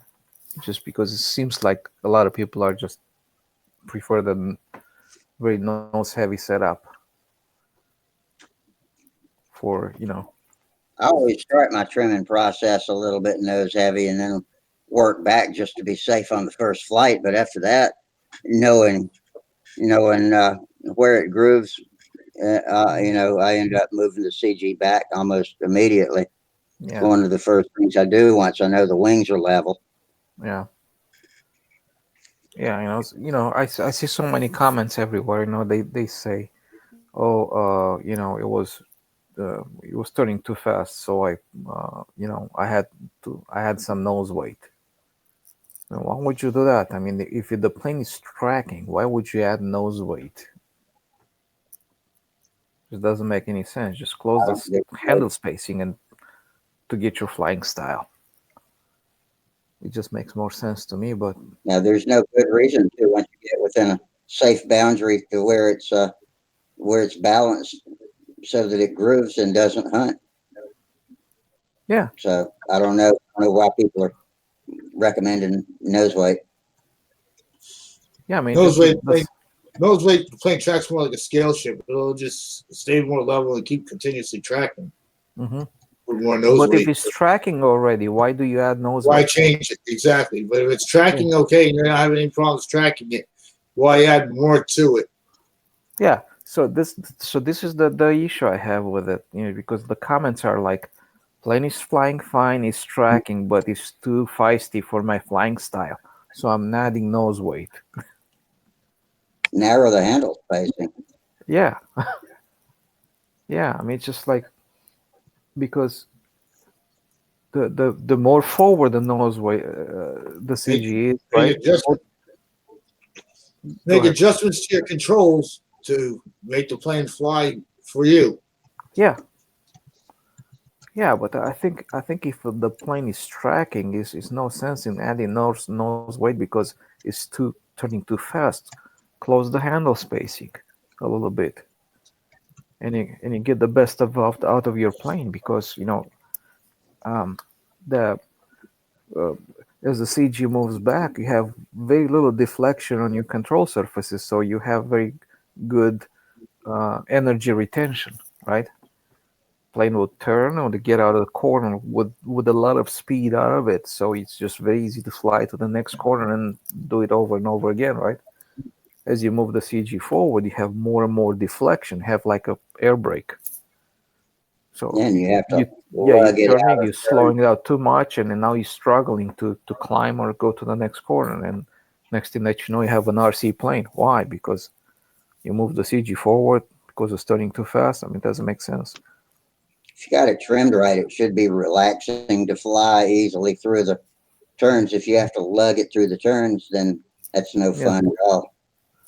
Yeah, especially if you fly in a wind. I mean, when the wind starts blowing, a nose heavy plane, it's like a dog. I mean, well, might turn, but not exactly as optimum. Especially when the wind starts blowing a little bit harder. It's gonna charge, and when try to pull out the turn in a charge, extra speed, you need more deflection. You don't have line tension. You can deflect the control surfaces, and it just turns very hard. Mhm. On the other hand, yeah, because in a wind you have at the same lap time in a wind, both planes will have the same line tension, right? It doesn't matter where a CG is at. Line tension is line tension, right? It's pretty much. Yeah. It'll feel heavier when you're trying to pull out of a square loop on the bottom, but Mm-hmm. other than that, yeah, it doesn't pull any harder when it's just running flat around the circle. Yaw is what the line tension's all about. Nose weight doesn't affect yaw. No, but yeah, but it does affect the way it pitches tremendously. So yeah, anyway, that's cool. I gotta step away just a second. I'll be right back. Yeah. Ryan, So- I've done a little bit of Arduino programming just on some simple projects. Oh, okay. Nothing too fancy, mostly LEDs and playing music and stuff like that. Mm-hmm. Yeah. Uh, I I'm trying to implement a mini development program here. So uh, my first step was just to get to understand some programming in Arduino, right? And to get me to a point where I can look at a program and it's like, oh, I know, I see, I understand what it does, right? So that was my first step, right? The second step will be to start working on the actual project. So the second step was to first of all be able to read the information from the accelerometer and then print it out, right? Yeah. Now the next step would be to save it on a little SD card, and actually this board has an SD card built into it. See that? Okay. And so that's the next step, right? And so once I learn how to put it on an SD card, which shouldn't be too big of a deal, right? Once I learn how to do that, I'm gonna put this in a plane, and I'm just gonna fly the plane, start this thing, and collect some data, over a flight to see what is it seeing, like what is this thing seeing at it, during the flight.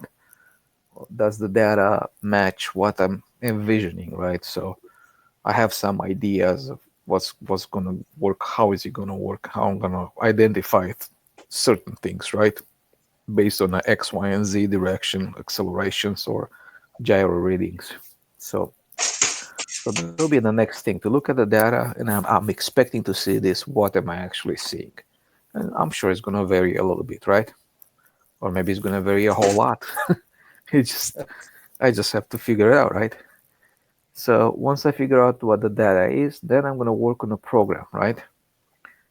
What I like to do, the next step, is to actually read the data, tweak the program here, so I get some kind of an output, right? What I would otherwise send to the motor, basically, right? So uh, I'm thinking this is going to do this and that, and this is what I'm going to send to the motor. And at the same time, I'm going to take the input from the existing system, right?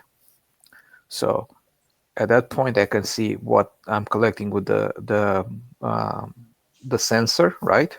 I'm going to see what is the existing system sending to the motor, and I'm going to also see what I want to send to the motor, right?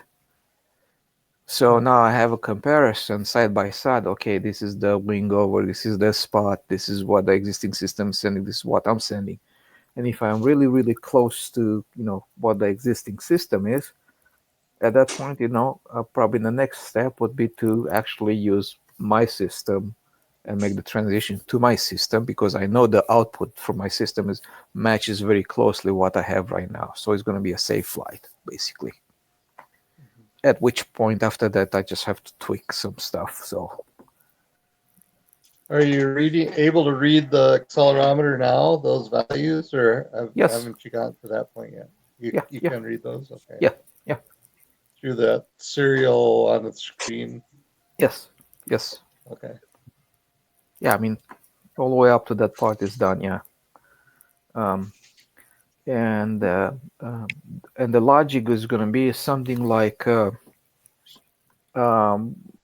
new throttle was going to be the old throttle multiplied by some kind of a gain, which is multiplied by the difference between the two measured speed and desired speed, right? Sure. So it's going to be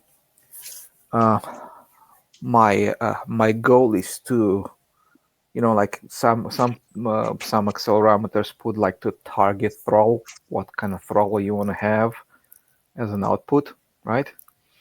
What I would like to put in is a lap time, and let the system self-regulate to get that lap time. So it doesn't matter what motor you use, what throttle settings, what ESC you're using. It just really doesn't mean, it means nothing, right? Because the system is going to bump up the throttle constantly, or throttle up or throttle down to maintain that automatically. What are you going to use for the sensor to detect when it completes a lap? I don't need to do that. I'm going to monitor the angular velocity. Okay. And I'm going to use that. And since the angular velocity is degrees per second, lap time is always, 360 degrees per whatever your lap time of your choosing is, right? Sure. And I'm just going to monitor it in one direction only, in a Z direction. So flying in a corner, angular velocity in that direction, which is in a Y direction, around the Y-axis. If you think about X-axis as being front to back, and Y-axis span-wise, and Z direction it's up and down, right?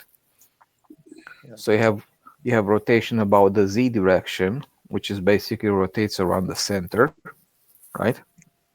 Mhm. And you have rotation about the span-wise, which is pitch, right? And Yes. then, yeah, and you have the roll, which you don't even use. So Yeah. Right. yeah. So technically, I might be wrong, but this is to be seen. The idea that I'm having is just to monitor the angular acceleration around the z-axis, which is actually the angular acceleration around the angular velocity around the circle. Long story short. Sure. The Arduino also has a servo driver, Yep. CAN servo driver that could be used to connect to the ESC because it's same signal. Yes. Yep. It has a server library that you import the server library, and then you have my server, and I'll put something from 0 to 180, where probably 180 is full throttle and 0 it's just idle. Right. Simple stuff. I mean, just like it's a no-brainer over there. Yep. So yeah, the idea is that by using the gain, I thought it was kind of tricky, but the math works out pretty good. And the idea is that the more difference you have between what you want to, the speed that you want to have, and the speed at which you are recording at the moment, right? So let's say you're flying at 6 second lap time and you want to be at 5.3. So you have quite a bit of difference over there, right? So it's going to have, by multiplying that by the gain, right, which is a constant number, you're going to have a pretty big acceleration. It's going to punch the motor, right? Get it up to speed, right? But as it approaches the speed that you're targeting, because the difference is smaller and smaller, also the throttle is going to start to throttle down proportionally. So it's not like a full throttle then 0, something like that. No, it's going to throttle back just nice and smoothly until they kind of match, they balance out, right? Sure. You could use a PID loop to do that too. Yeah, Proportionally. something like that. So that's kind of the direction which I'm thinking about going in. Yeah. In addition to that, what I want Will to you do. will you have a potentiometer on the circuit so that you can use that as an input to change the gain without having to reprogram? Oh yeah, like for a testing kind of thing. Yeah, a lot of these flight controllers and things that have gyros, they have pots that you can use to adjust the gain so that you can find that point where it's not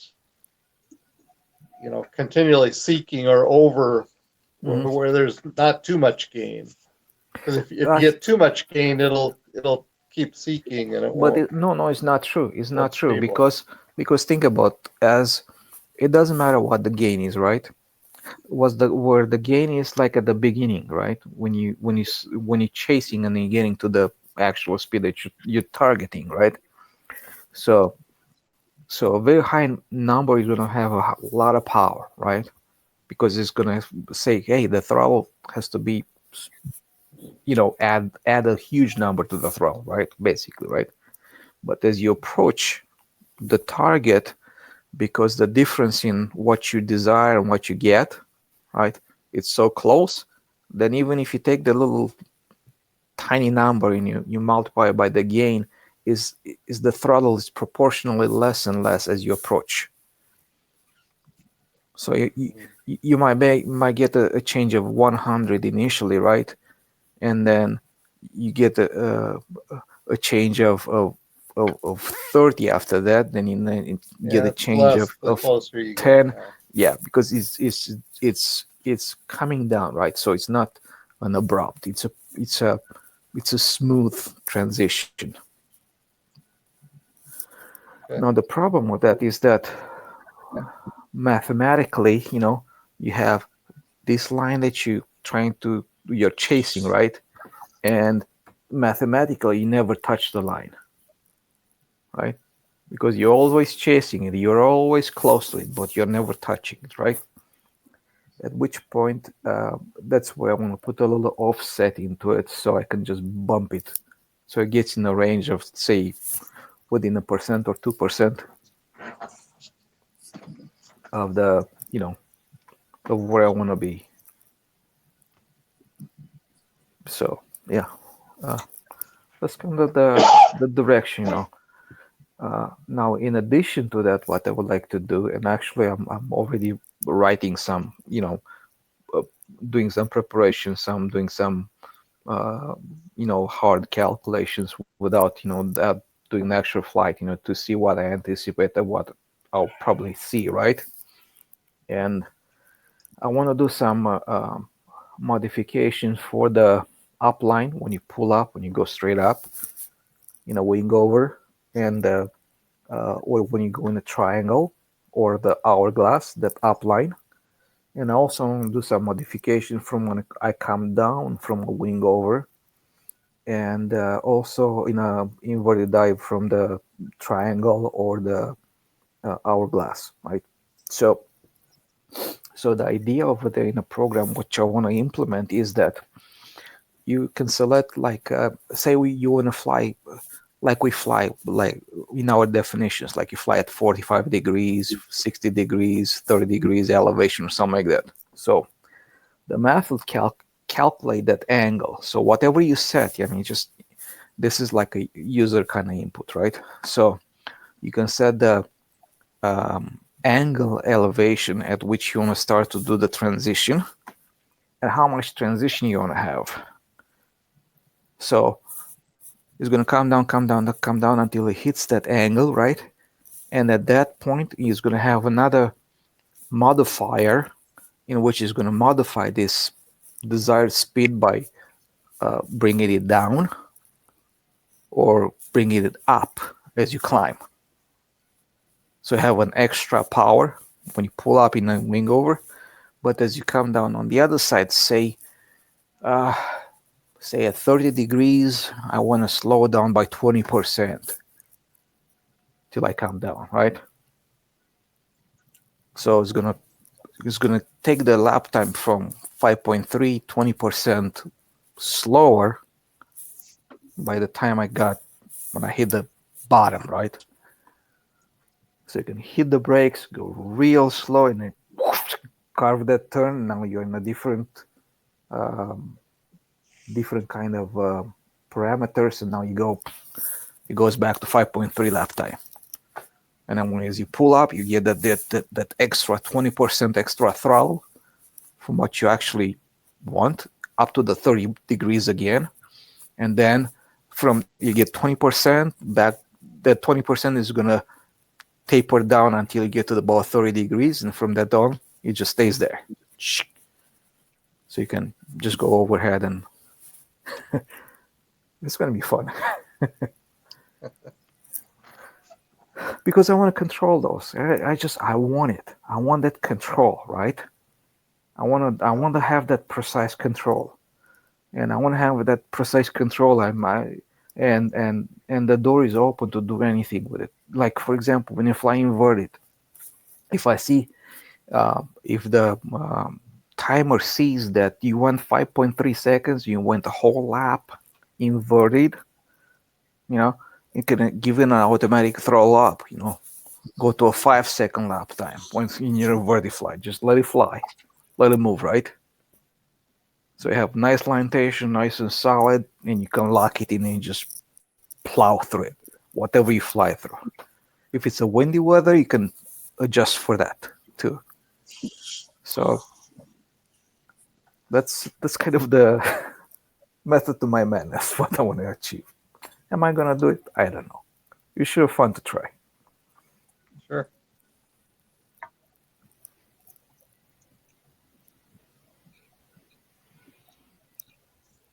Well, Kim, I want to ask you a question. You probably got a whole drive full of pictures from your last visit to the small, and I was wondering if you can get those organized and maybe come in one night and give us a show and tell on that. Yeah, I'll corral a bunch of them out. I don't want to bore anybody, but I can show you some of the odd stuff, great stuff we have. We got a lot of videos on YouTube. I think I posted about 7. So Winter they're on. Sports is the name of your channel, right? Yeah, yep. But if you type in 2019 small, I think that's what I got them listed as. Okay. There's several. We had a little bit of control line activity, like I said, but Tony was there flying some of his antique airplanes, and we had a pretty good time. 30th anniversary. Yeah, I don't think you're in any danger of boring anybody with your pictures. Last time you did a show and tell, we had a pretty good time. So, Okay. yeah, if you want one day, maybe in the next week or two, come Okay. in and we'd love to see it. Sure. Is I'll what you corral want? out some of the. I'm sorry. Go ahead. I was just going to say, you always got some good stories that go with the pictures, so that'd Oh be yeah. good. Yeah, I'll even tell on myself and how I cut a notch out of the elevator, one of the prettiest airplanes down there, after promising the guy I wouldn't crowd him. So I wanted to slink off into the woods. I felt like a low life. I haven't posted that video yet. Well, I didn't get video of the incident, but I posted some pictures. I was going to post some pictures of his little Speedy Bees, Andy Clancy's Speedy Bee. It is a perfect airplane, and we were flying it with my Lazy Bee because they're both Clancy models, and I managed to get a propeller into his elevator. He didn't crash, but oh God, it's the first time I've ever hit anybody. I've been hit before, but I've never hit anybody, and oh man, I wanted to hide in the trees. So What was this combat or what? no, we were just trying to fly. We had 2 Speedy Bees there, and I had my Lazy Bee, and we were going to quote unquote do some formation flying. And that's fun. If I do it again, I'm going to be the lead pilot and let everybody form up on me and maybe get my elevator cut up. But we were in a turn, and the basic law when you're flying formation, always keep daylight between yourself and the other plane. You'll never touch them. Mhm. Well, it dropped down, and of course, it was right behind him. It cut a little notch out of his elevator, but it was a fairly new airplane. He had it in kind of a cream color with iron crosses on it, and had Snoopy in the cockpit. So it was kind of like Snoopy stole a Red Baron's Eindecker or whatever. So it was a airplane. He apparently doesn't hate me. He friended me on Facebook. So control line. I'm sorry. This was you control, right? It's radio control. RC, yeah, okay. Yeah. Oh, that's But, like, come on, this, you can't be sad about that, because in remote control, even if you try to hit another plane, it's so hard. It's almost impossible. Yeah, it's true. But we were trying to get close together for a flyby and a picture, and I swung around behind him. It's difficult to tell, of course, through depth perception. Yeah. But if you keep daylight between them, you'll never touch. And I did not keep daylight. Yeah. So, they do that quite a bit over at our RC field.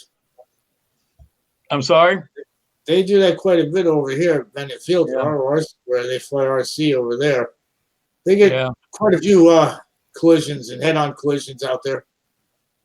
I've seen some spectacular ones. The SIG Fly one year had 2 planes. I missed it. I heard the crash, but 2 of them head on to each other.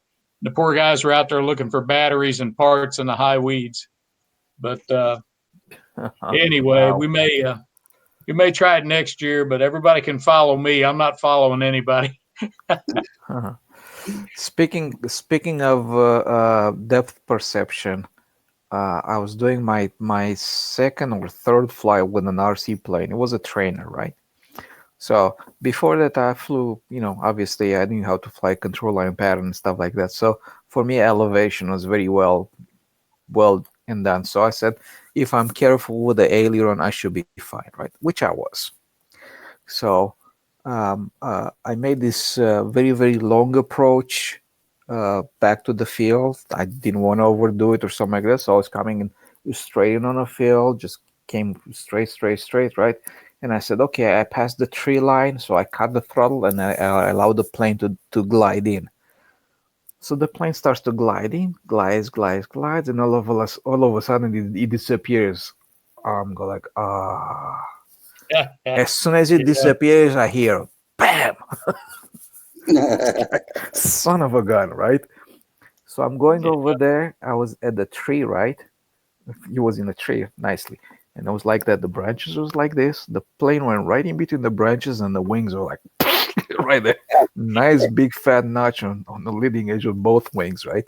And the plane was stuck in a tree. Motor was doing boom, boom, boom, boom, boom, boom, boom, boom, boom. A perfect idle. I kid you not. A perfect idle. So much for depth perception. I can tell how far things are away from me if my life depended on it. Nope. Yeah. Not me. I always joke when I was teaching guys to fly, I was pretty deep into it in the 80s and 90s. I said, unless you can see the spokes of the wheels of your plane, always assume it's on the other side of the trees.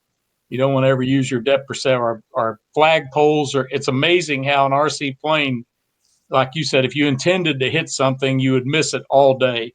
Yeah. But you think you're in good, and you will smack a tree or a fence post or something. Take out the one sock. Yeah.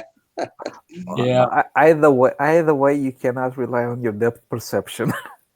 Yeah. Some of us can't. I mean, like I like control line. I'm 60 feet away from it at all times. Yep. There you go.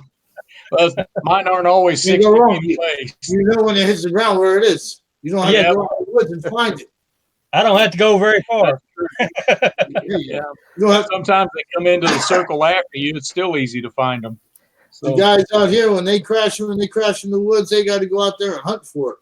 The guys in control line, when it hits the ground, they don't look far to get it. Nope. You carry a bucket. You might walk a maximum 70 feet. Yeah. Well, if you fly a live turbine and you crash it in the woods, you just go to where the fireball is. So, well, that's easy to find. Yeah. No, when I first joined a club over here is a long time ago, and I thought I always wanted to be official, and boy, I felt like I was so official joining this club. It was my first fun fly.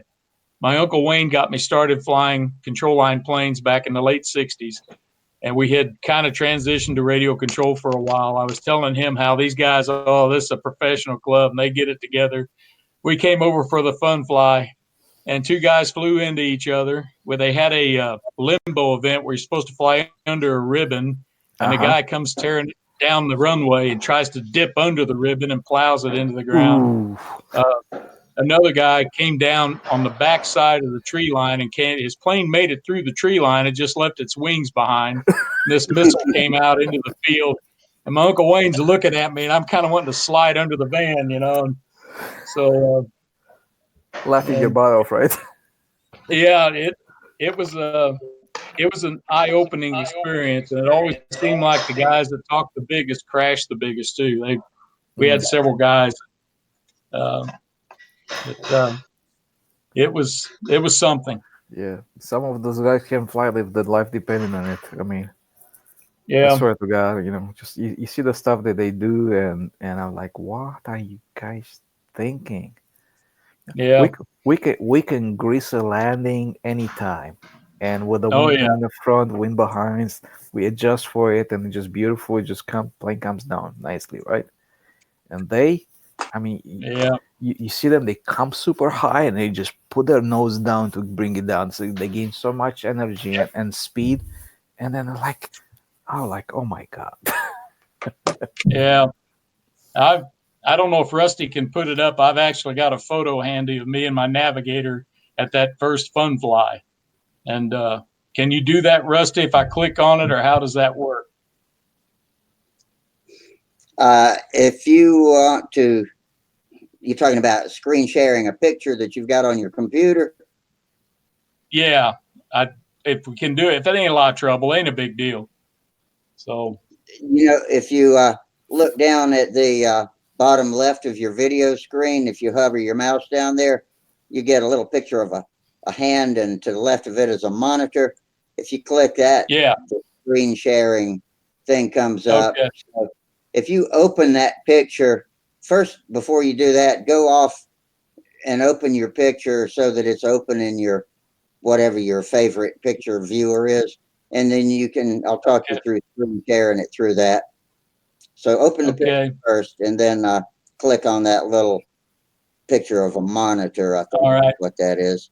It's trying to open it. It's taking a moment. But Yeah. get ready for a laugh, because you're going to see me with a bunch of hair, and I had dark hair and I was skinny. Okay. Is that, y'all see it? Not yet. Okay. If you've got it open now, go down where your video picture is and click on that little thing that looks like a monitor next to the left of the hand. There's a hand up like this. To the left of that is the little monitor. If you click on that, then it will say share application window, I think. Yeah. Okay. You've got the choice of application window. Click on that and you'll be able to choose your picture that's open. And then and then at the bottom it'll say share. And you can. Okay. I'll give it a try here, see what happens. But looking at Tom's navigator had me searching back through. Yeah, I'm clicking share. Let's see. Maybe I click on the picture. Okay, did it make it?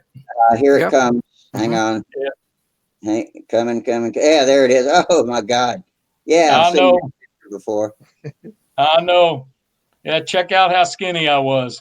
Man. But that was my first fly-in. Wow. Oh, good for you.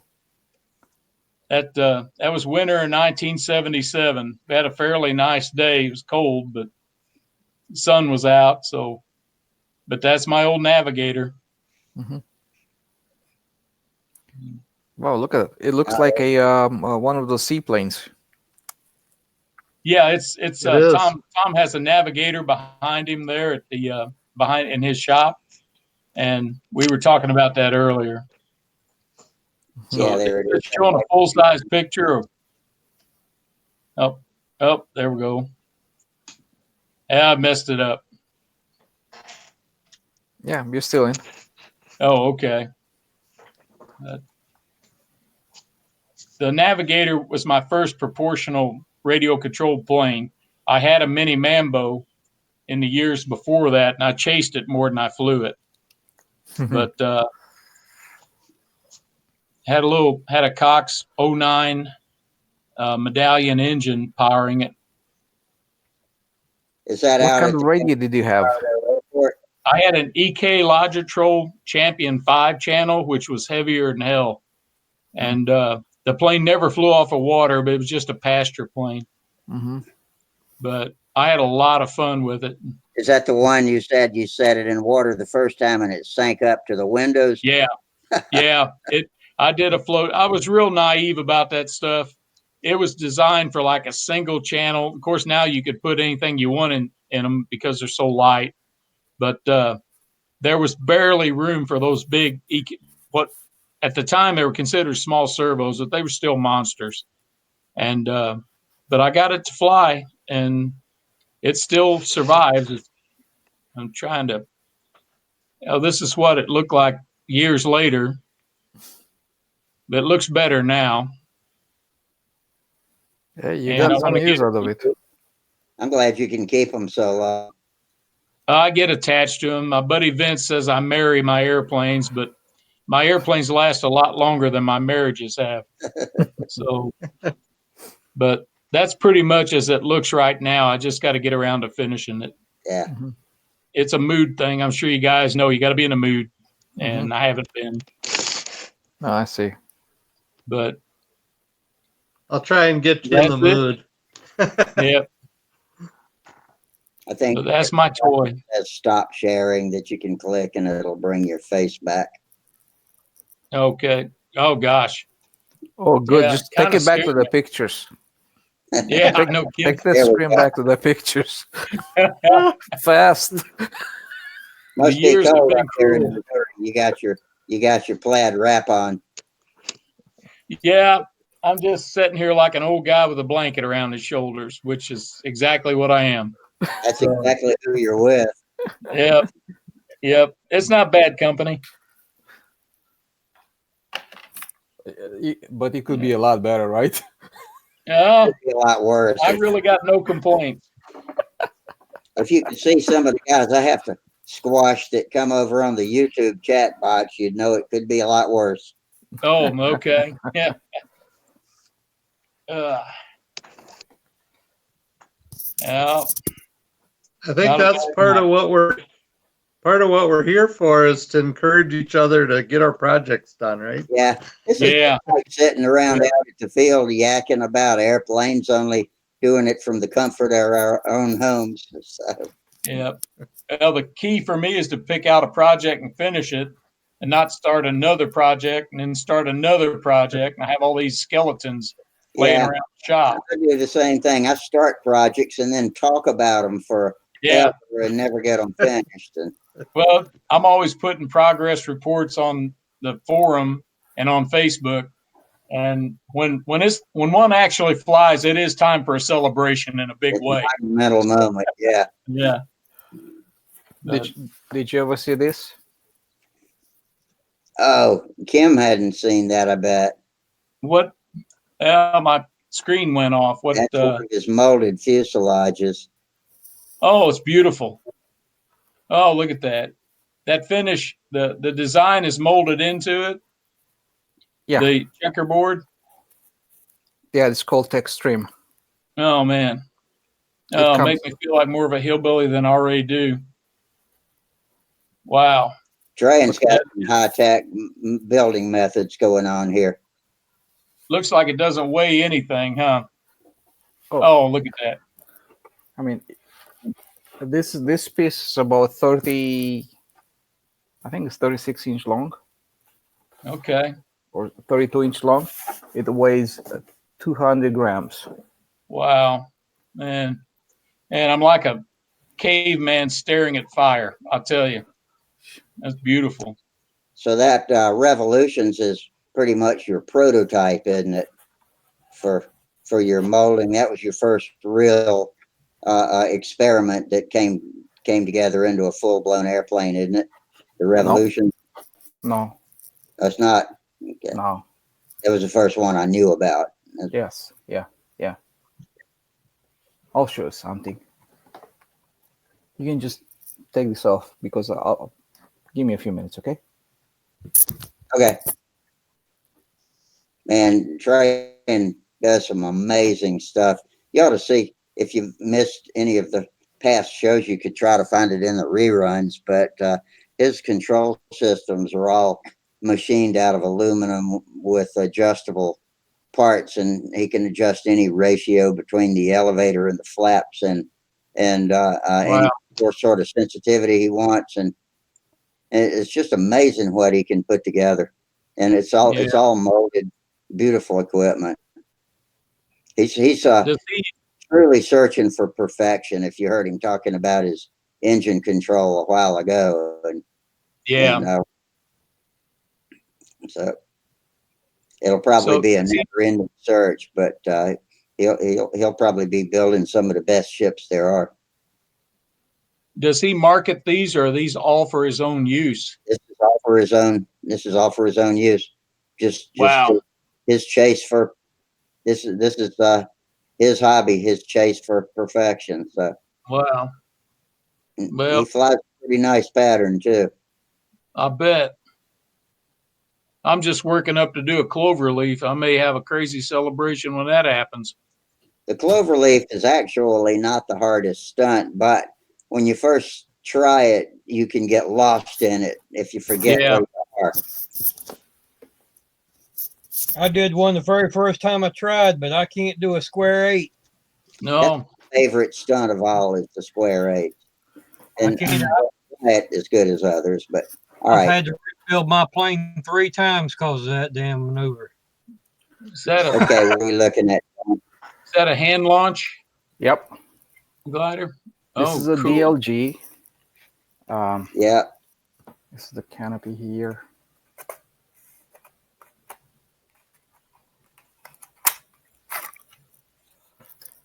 Oh, man. Oh, crap. It make me want to take my stuff and go home. 4 servos in a pod. You can see the take-apart system. Yeah. I have 2 pylons, and this is the control rod. You see that? Yeah, I see it. So what happens, the wing just plugs in, and this goes in a pocket inside the wing. Gotcha. Yeah. Rusty says you build these totally for your own use, huh? Yes, yeah. Fantastic. So here's the rudder. Yeah. And if you look at this piece alone, it's about 6.5 grams for the rudder.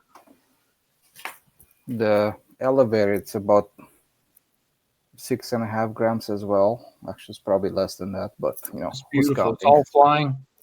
And if you wonder about the size of it, look at my hand.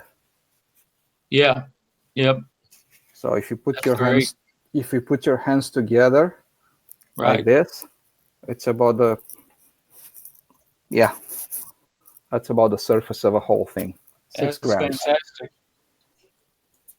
The fuselage, just the fuselage alone, 30 grams.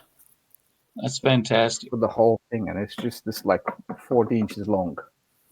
So what's the entire plane weigh? The glider? Yeah. It's 265 grams. Wow.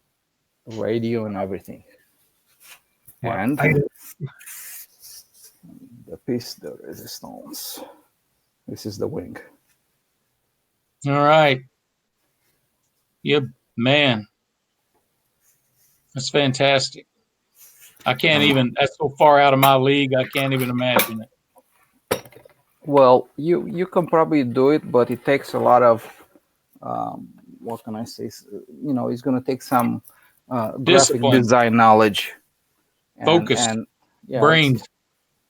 Yeah, well, it's a lot of disciplines combining to do one of these. You have to be a machinist, you have to be a graphic designer, you have to do the engineering, have to figure out how you assemble things, how they're going to work, you know, after you do them. So yeah, it takes somebody besides who I am. Yeah. So you wear so many hats, you know, you're a composite fabrication, you're a machinist, you're a designer, you are a programmer to program the machines to cut and make the molds themselves, because this wing has nothing that's, you know, it's like the airfoil is morphing from one one profile to the next one, and Right. not only that, the wing is twisting towards the tip.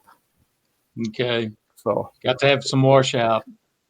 yes, So- I mean the whole aerodynamic is so strictly confined, that just and when you make these wings, this is a solid core construction in which you machine the cores to the proper size, plus maybe 20 thousandths of an inch, maybe 1/64 of an inch to 1/32 of an inch extra. And you lay them, you lay the carbon, you put the wing inside, you put the carbon on the other side of the mold, you just brute force compress it to the finished size. Oh, cool. It's like brute And force. wow. Yeah, and they take, the force that these wings have to take during the launch. You ever see a DLG launch? I have. Yeah. Yeah. Yes. Yeah. Yeah. And some of those guys are throwing these things. I mean, it's like there was a guy that was testing this plane, was throwing it 70 meters into the air. That's 260 feet or something like that. Yeah. And we had a fellow, Richard at Small. I've got a short video of him on one of the videos of Small, and he's hand launching. Discus launching is a glider. Mhm. Well, the only thing I can counter all that with, this is my Tester's 27 megahertz single channel radio that's going to power my little Skyhawk that looks more like a Cherokee. Uh-huh. And what we have on it, we have an antenna, we have off and on, and we have left and right. So that's all I have. Watch this. You turn it sideways, you can have up and down. Well, yeah, there you go. There you go. I never thought about that. Check this out. Oh, yeah, it's beautiful. Yeah. Yep, not in my lifetime.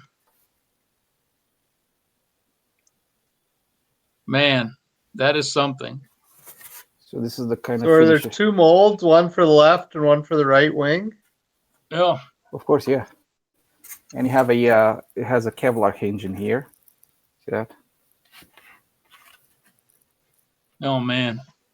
That's too much.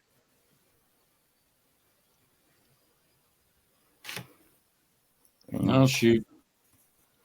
So this is molding. It's It's a beautiful. little bit of work, but after that, it's like you can make a plane for, I think I spent about $40-50 on a plane like this. Otherwise, I have to pay them $1,000 for one of them. Yeah. And if you bust anything, you could just mold a new part.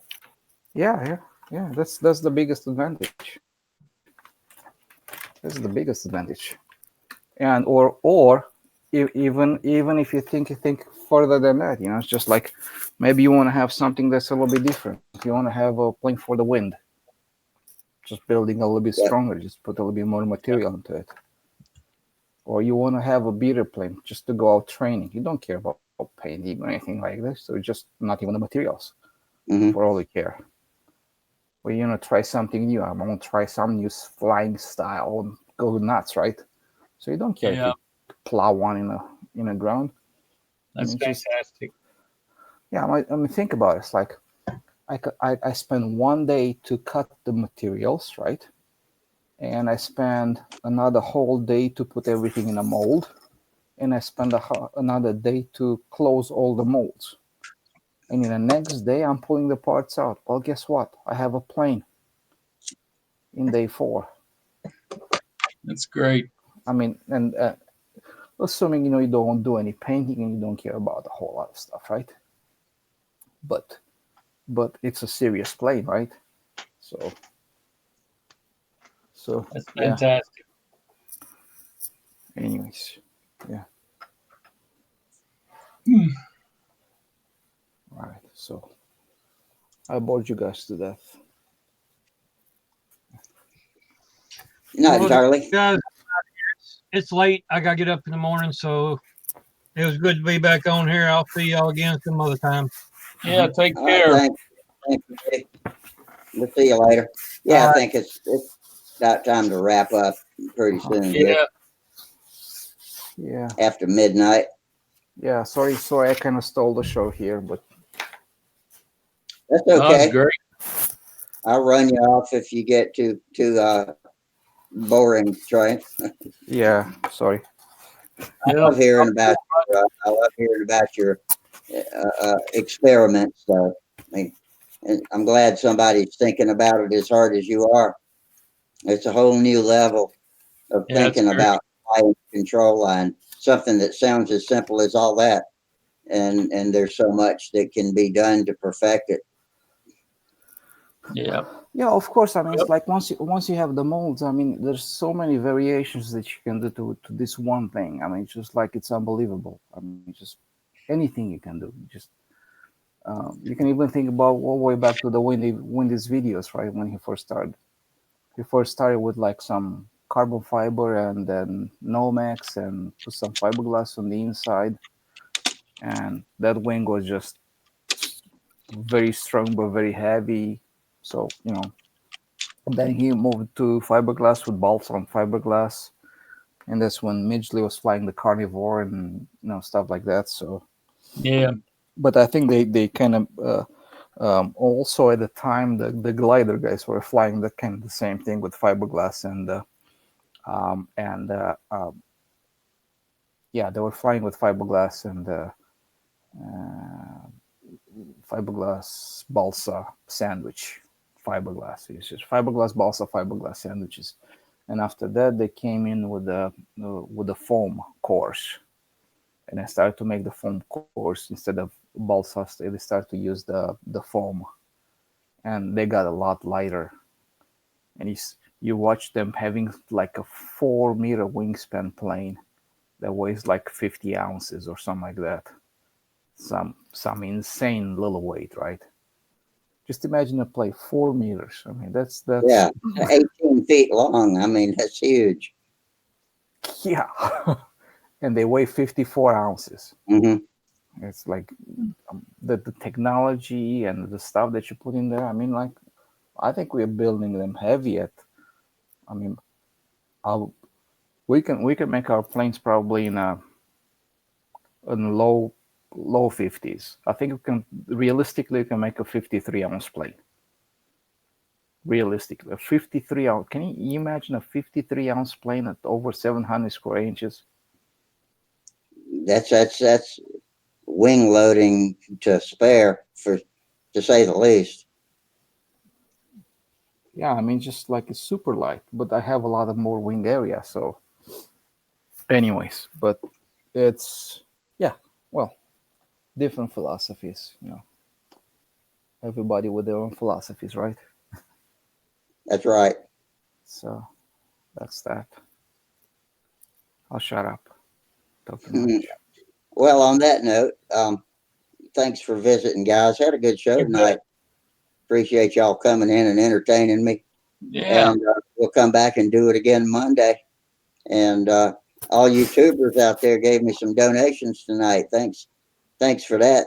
And always appreciate that. And Good so deal. appreciate y'all coming in. Let me go over to the tube side and see how many we got going on here. Looks like we got 11 viewing right now. Click on the analytics, and looks like we had as many as 20. Looks like we had 22 at one time, a couple of times throughout the night. So Cool. yeah, we had a good crowd. So glad all those. There's a lot of people that watch us that we don't realize. Just sitting in here with 6 or 7 of us, even. Yeah. And I love it when people come up to me and say they watch us all the time when I go to contests and shows and stuff. And That so makes you feel good. Know you. yeah, it makes me people feel are good to tuning in. meet my unseen guests that have been watching Yeah. us from the dark shadows lurking Oh out yeah. there. But anyway, thank you guys for showing your faces too. It wouldn't be any good if y'all wouldn't come in. So until Monday, everybody, fair winds, tight lines, and y'all take it easy. We'll see you next week. All right. We'll see you, man. Good night. Yeah. Bye-bye. See you. Okay. Good night. Bye, guys. Hey. Good night. Ending.